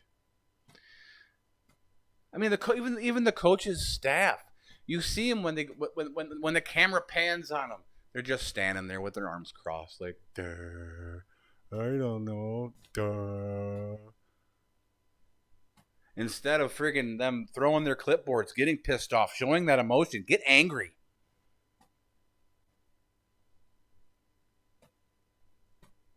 I'll name you 3 right off the top of my head. Mike Ditka, Wayne Fontes, Bill Parcells, Sam Weiss, Jimmy Johnson. I can keep going. There's no emotion on that sideline. I'm sorry. I mean, if someone doesn't do their job constantly throughout a game, I'm going to get in their face. Shake their helmet. Get your shit together. Yell at them. Bench them. Do something. It's Caldwell all over again. It's the same thing.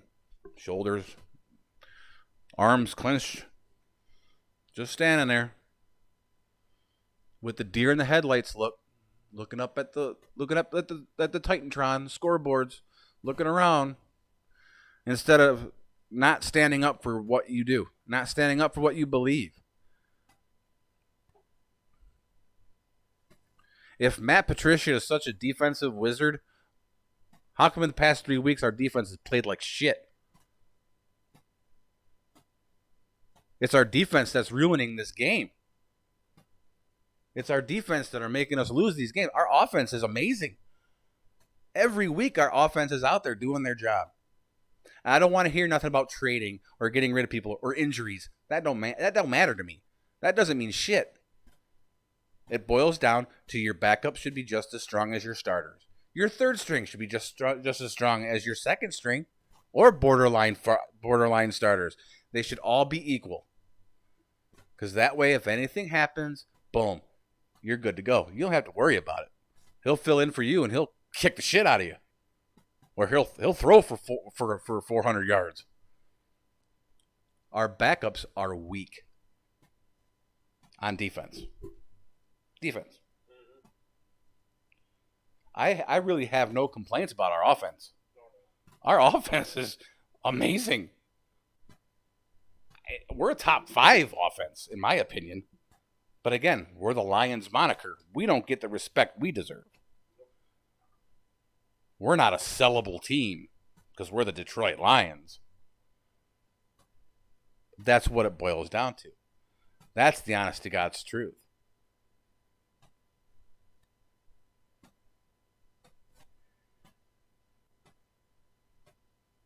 I don't know what more to say, really. I really don't. I mean, I've been talking about this for 20 minutes already.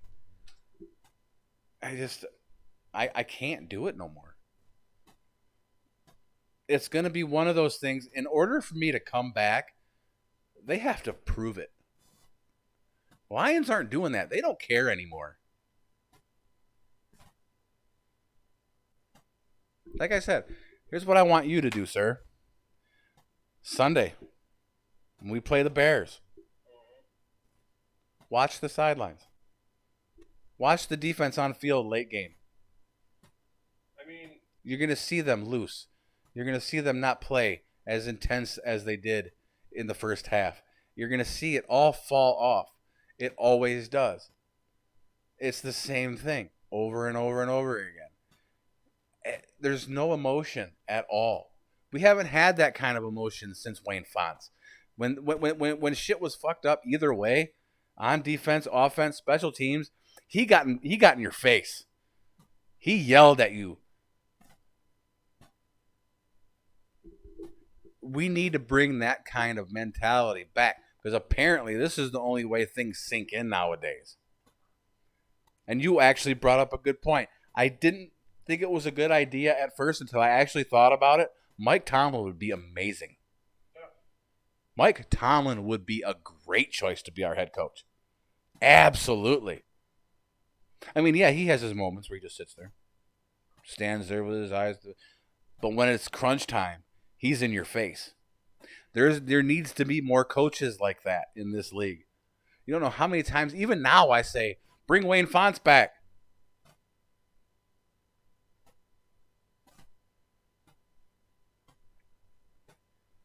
And I also mentioned this to Danny earlier this week, or late last week, whatever you want to call it, because it's Tuesday night. Both Matt Patricia and Quinn are on the hot seat already. Already. They are now ranked 30th out of 32 for job safety. So obviously I'm not the only one that thinks that way. I mean, here we are, 3-4-1. Last year we were 6-10. So that's what, 9-24-1 in 2 seasons. That's horrible.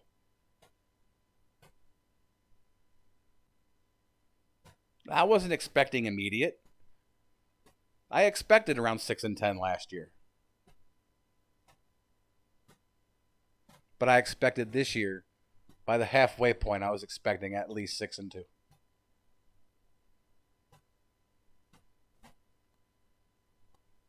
Because of all these stars we have. Or had.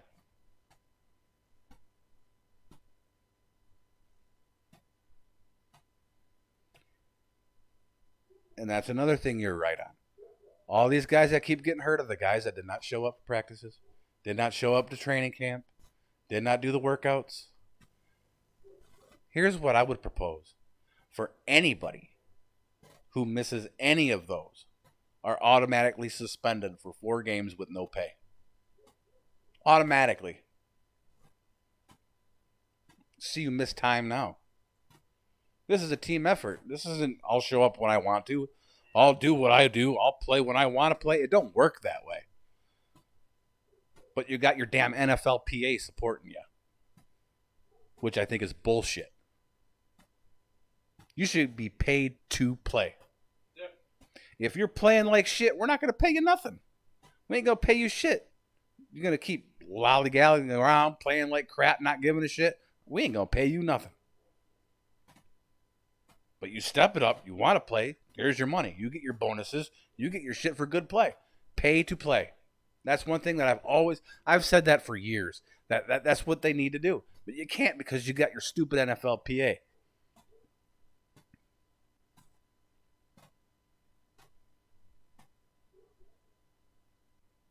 But Detroit, our town, neighboring town,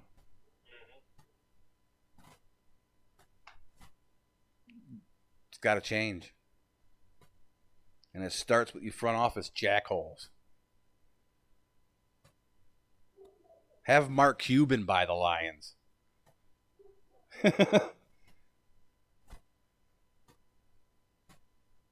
Or the Illiches. His son, now that Mike Ilitch passed away a couple years ago, his son's amazing. His son is a great business guy. But, both the teams suck right now. But, again, this Detroit has now become the city of losers again. Lions are nothing. The Red Wings are nothing. Tigers are nothing. Pistons are nothing. We don't have anything right now. I used to get up early and be like, oh, we get to watch the Lions game. Hell yeah. This is going to be great. Now it's like, oh, Lions. Okay. I guess I'll watch the Lions game. If I don't, I can always go back to MASH. and it shouldn't come down to that. They had that fire, man. I don't know. I have to stop talking now because I'm out of words to combine to make sentences because I'm just at a loss. I can't deal with it. So until I'm proven wrong, I'm out. No more Lions for me. I can't do it no more. So maybe who knows? Maybe the Lions are listening to this. Who knows? Take it from somebody that's been around the block for a long time with you guys, and y'all disappoint me every time. It's time to boycott. Like I said, that's the only way that they'll listen. That's the only way. You take the money out of the Ford's pockets, they're gonna be like, "Oh, hold up, we only got 1,000 people in attendance. Why? Gee, I don't know. Why would I want to pay $120 to watch y'all lose? Yeah, me and Danny got lucky. We went to the Lions game. They kicked the shit out of the Patriots. 28-10. Where's that Lions team? You're stronger now than you were then. And you lose against the fucking Raiders? The Raiders aren't any... They're not as good as we are. But it's just the bottom line that John Gruden gave us the game. He gave us the game. And we failed. Again.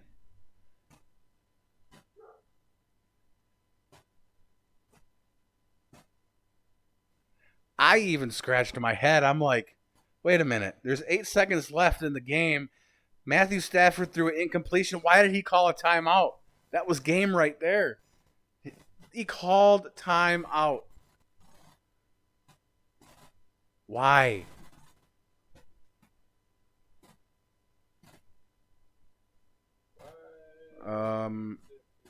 Yeah, it froze up. No, we're already at an hour and 40 minutes because of me rambling about it. But that's how many years of frustration I have that's built in to everything, and I can't do it anymore. So I'm gonna hold. I'm gonna hold off to Danny, dude, because I know he has things to say too. It's not gonna be as downright miserable as mine and angry as mine. But yeah, I'm done. I'm done with him. I'm done. So I'm gonna hand it over to Danny. Rest in peace, Detroit. This is why I say we should have a separate moment or a separate, episode for just the Lions.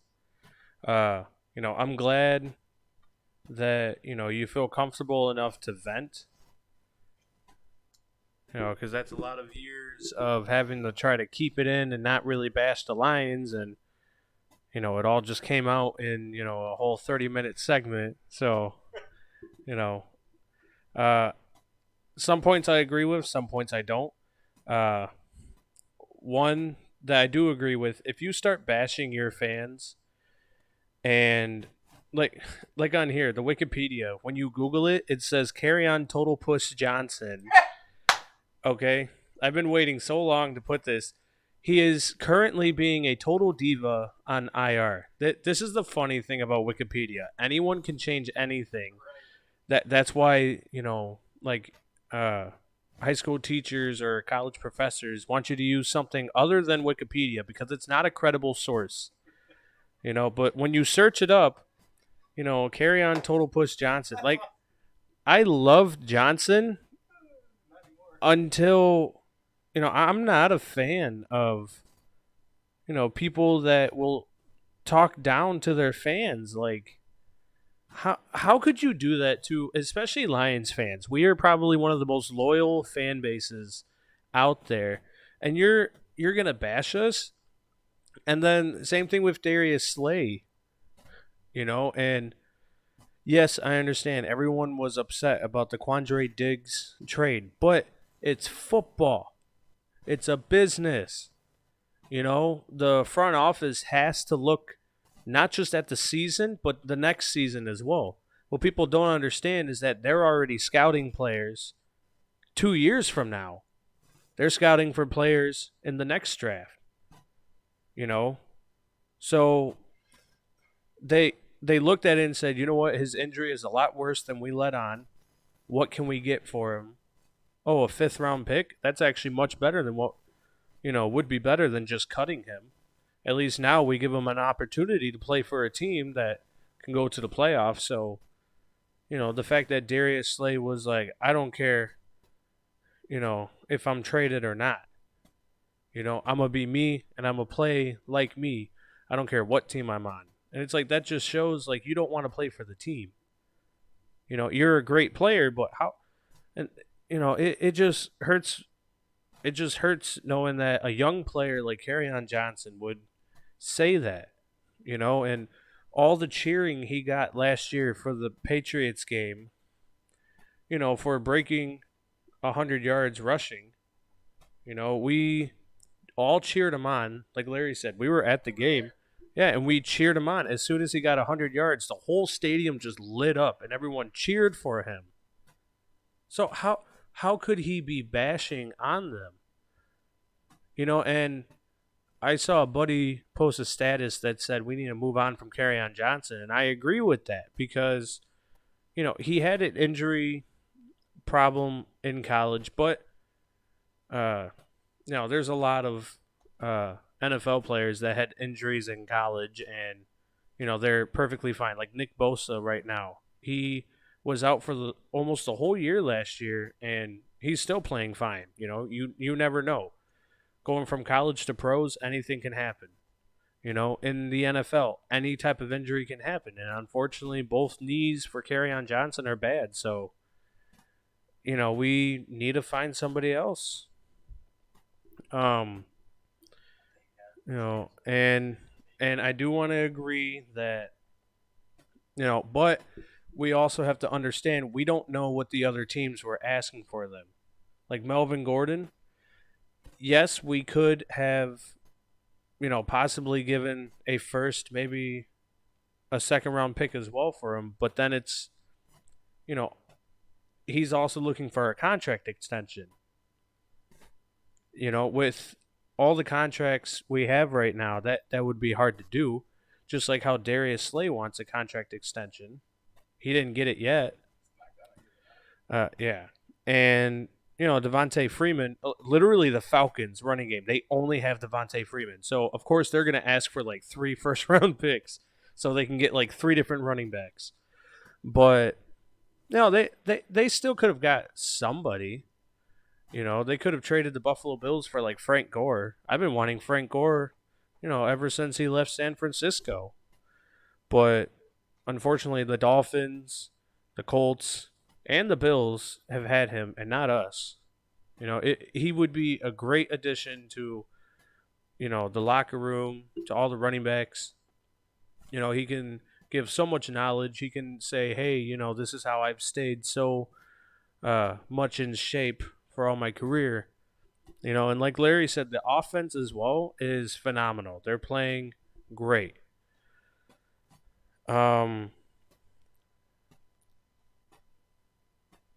I agree to a point for Matt Patricia.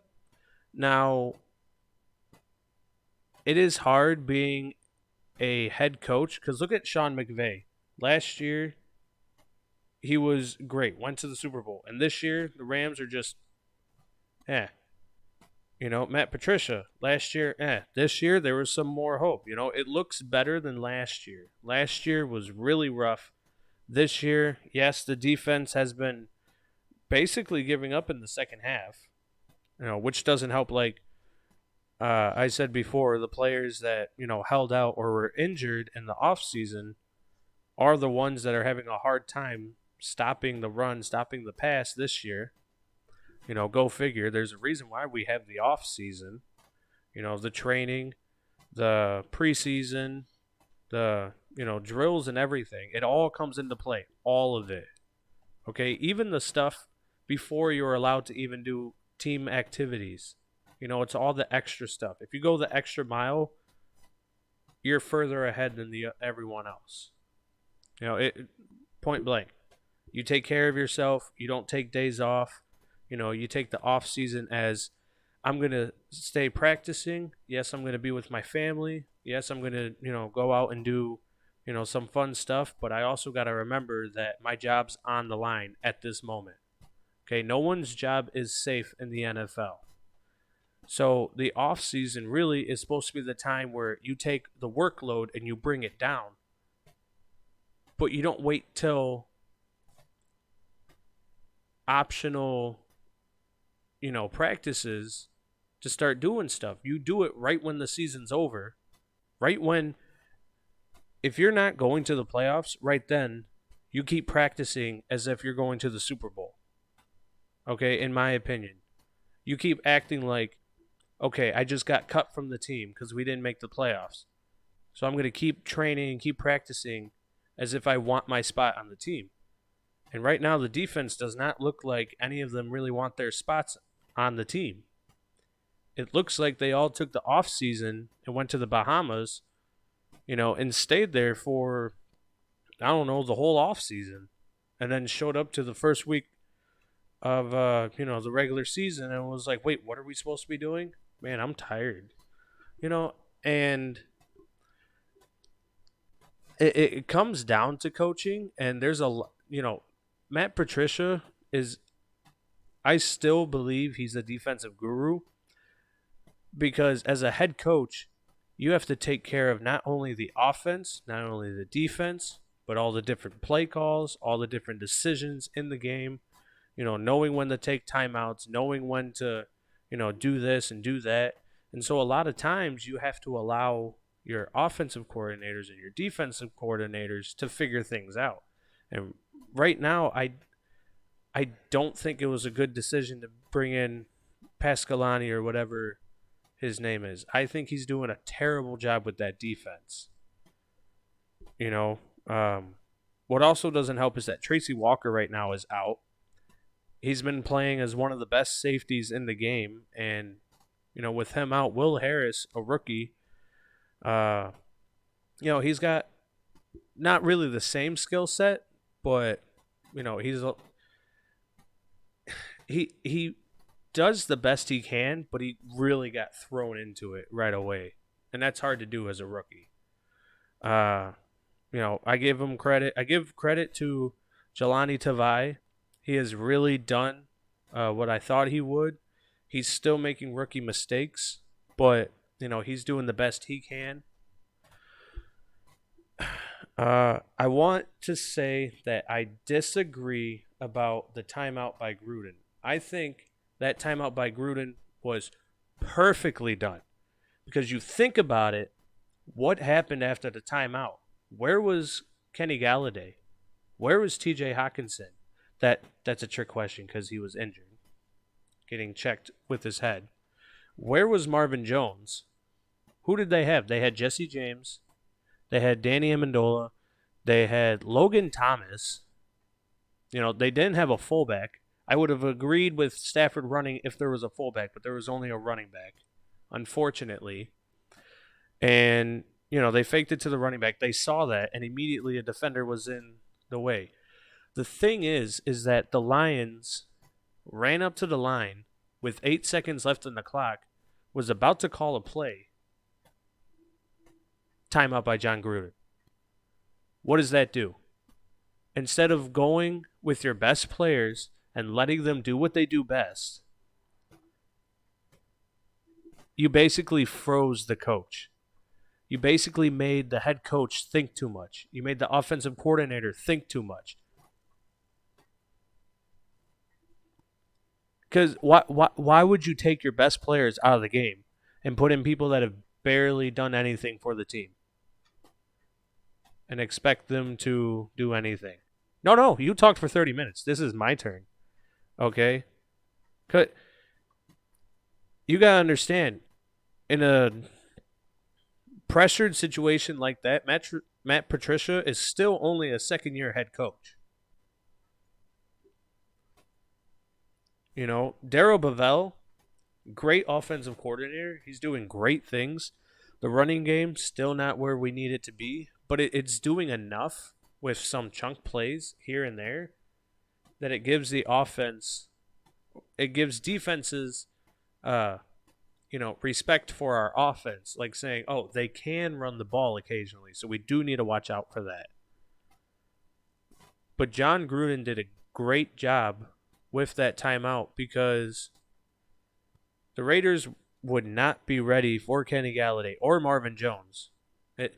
I think Marvin Jones would have got the ball thrown to him, and I think he would have made a perfect play on the ball. But with John Gruden calling that timeout, a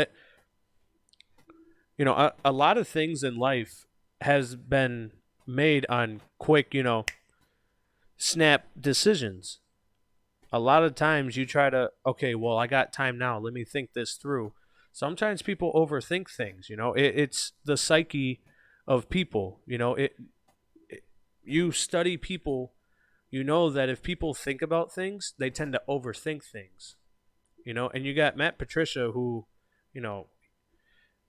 he basically learned rocket science in college as well. So he's already thinking things over. He's already thinking of this outcome, that outcome. But the problem is that people like that, when they get too much time to think, they can't. So in my opinion, that was a beautiful timeout by John Gruden, because that gave, and I mean, they even said that was his 103rd win. He surpassed John Madden for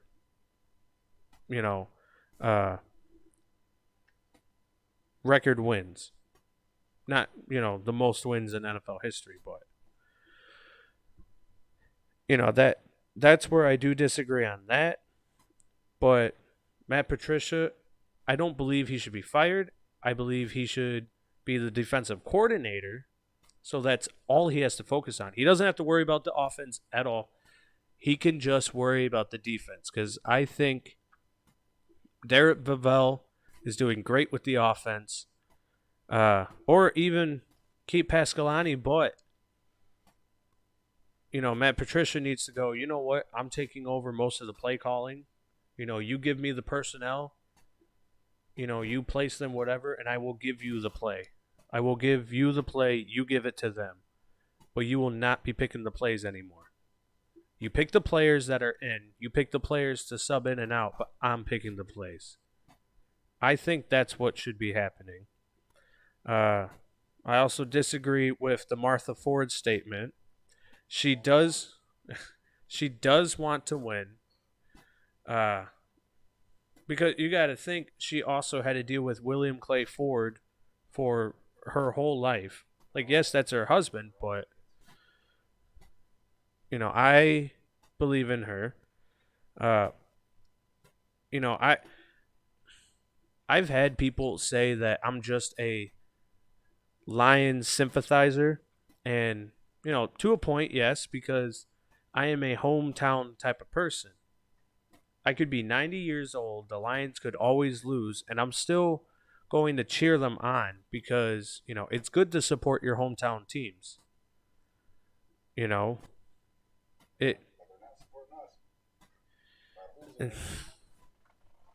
I happy that they lose? No.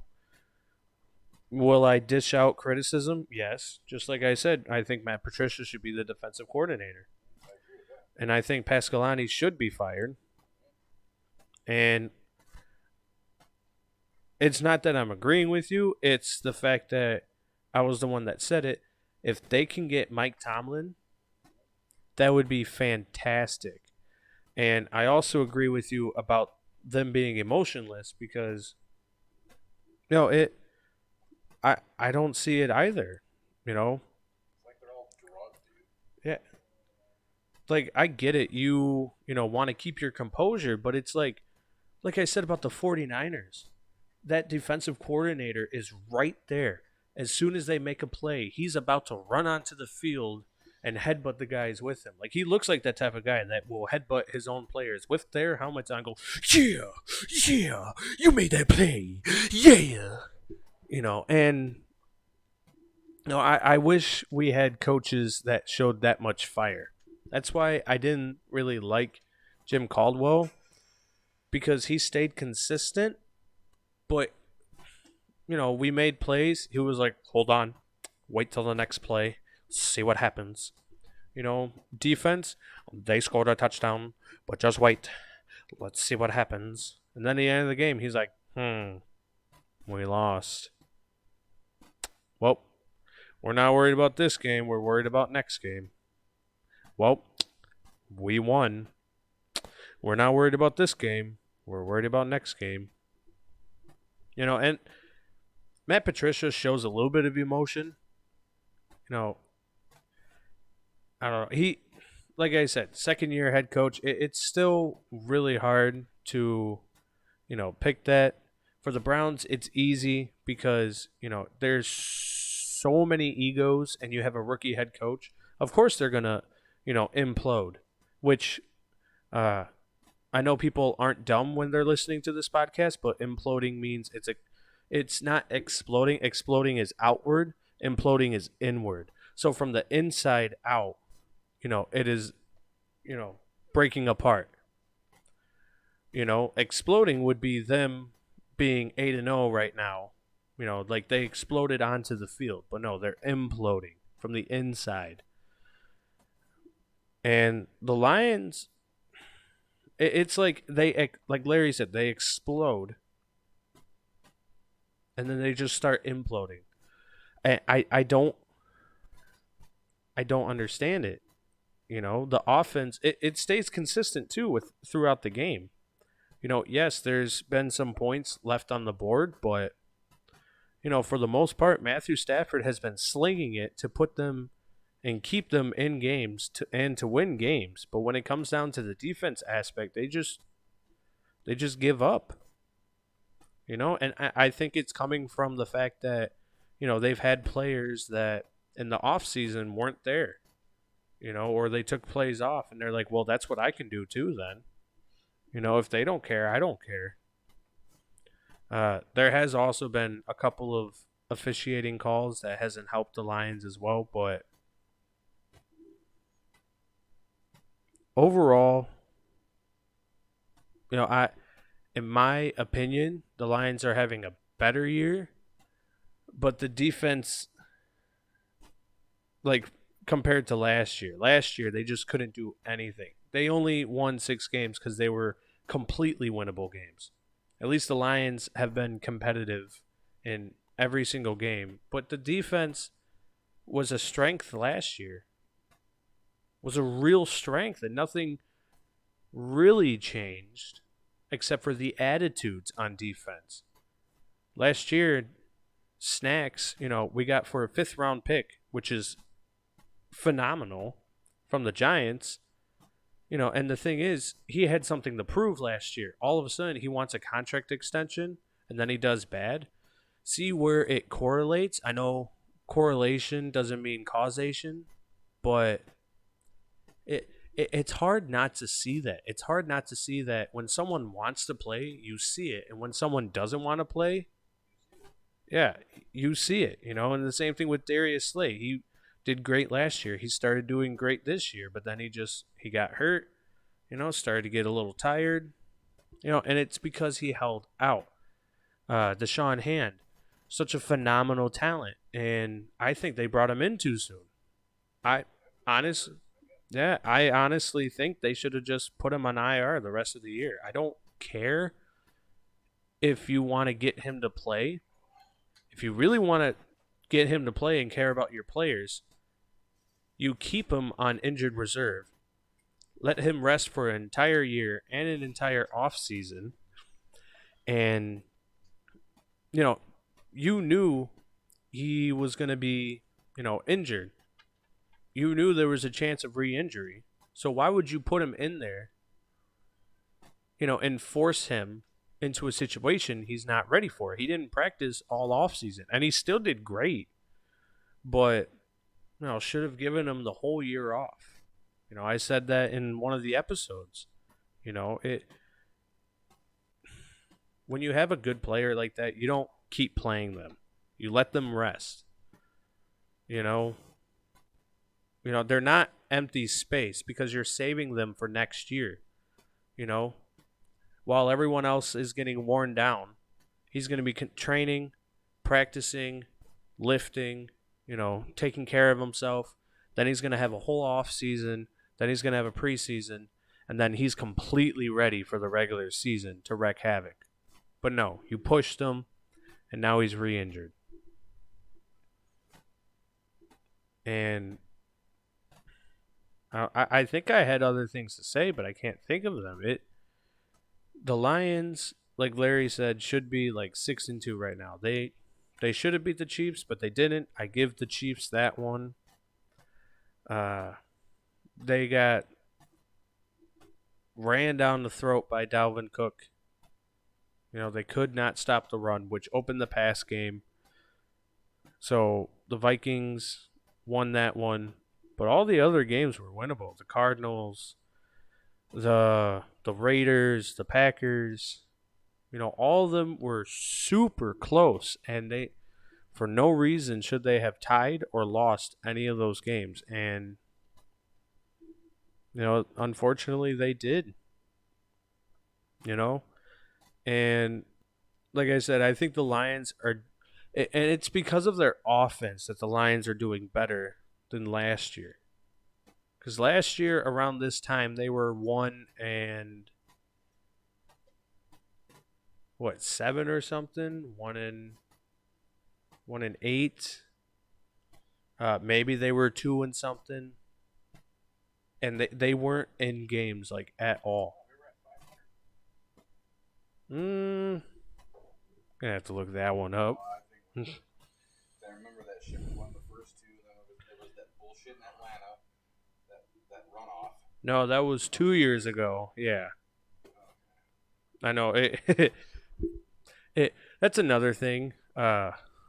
Being a Lions fan is kind of hard because there's so many things and this is true. This is not being a Lions fan. This is like when I look at some of the Lions games as like a football aspect, you can really see why Lions fans think that the league won't let them win. Like what Larry said 2 years ago, that 10-second runoff, that really hurt because that came out of nowhere. It literally was 50-50. All right, if he was down or if he had the touchdown. But they didn't even give the Lions a chance to play. They just did the 10-second runoff, and that was it. That was it. Even Mike Blandino was saying, you can't reverse this call in this situation at this time. That's a 50-50, thing. And that's on the field. You challenge it, you can't go back on it. You can't do that. It's 50-50, so you just got to go with what your gut says. Your gut says it's a touchdown, but, you give yourself time and you second guess yourself, you make the wrong decision. So, the Lions have, they've been the ones to showcase what the rules actually mean, in the NFL. So, I've only been talking for, half the time Larry has, but here you go, Larry. No, I was looking up what you said. They're on par with what they were last year. They were 3-5 at the midway point. They were 3-5 last year. We are 3-4-1 this year. So standings wise, we're no better than what we were last year.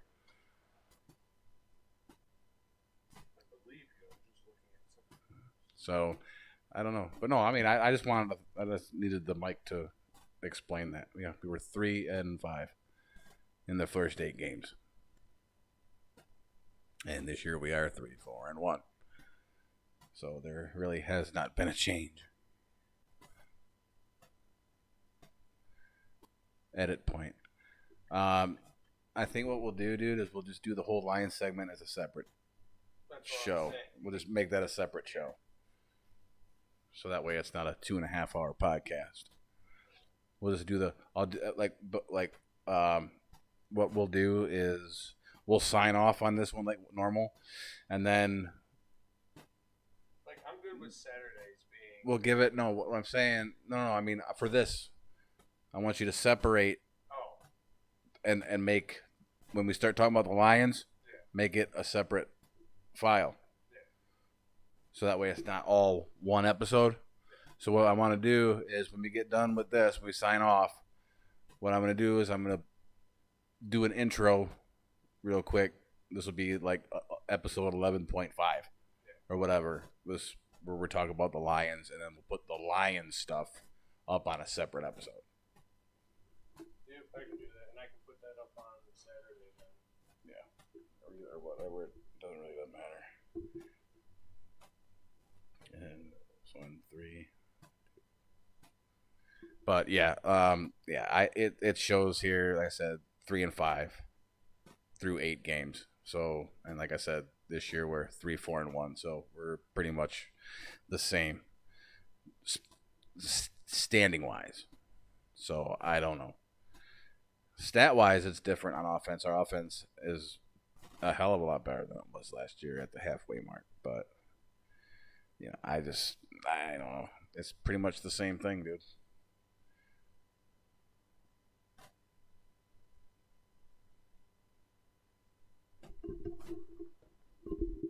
Yeah, the records are about the same. I was looking at the scores and I was looking at the stats. They're different.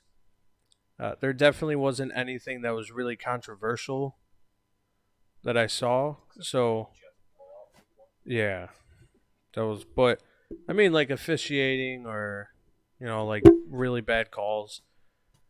That blowout was definitely horrible. But, regardless of that, we're going to end this episode off on this note.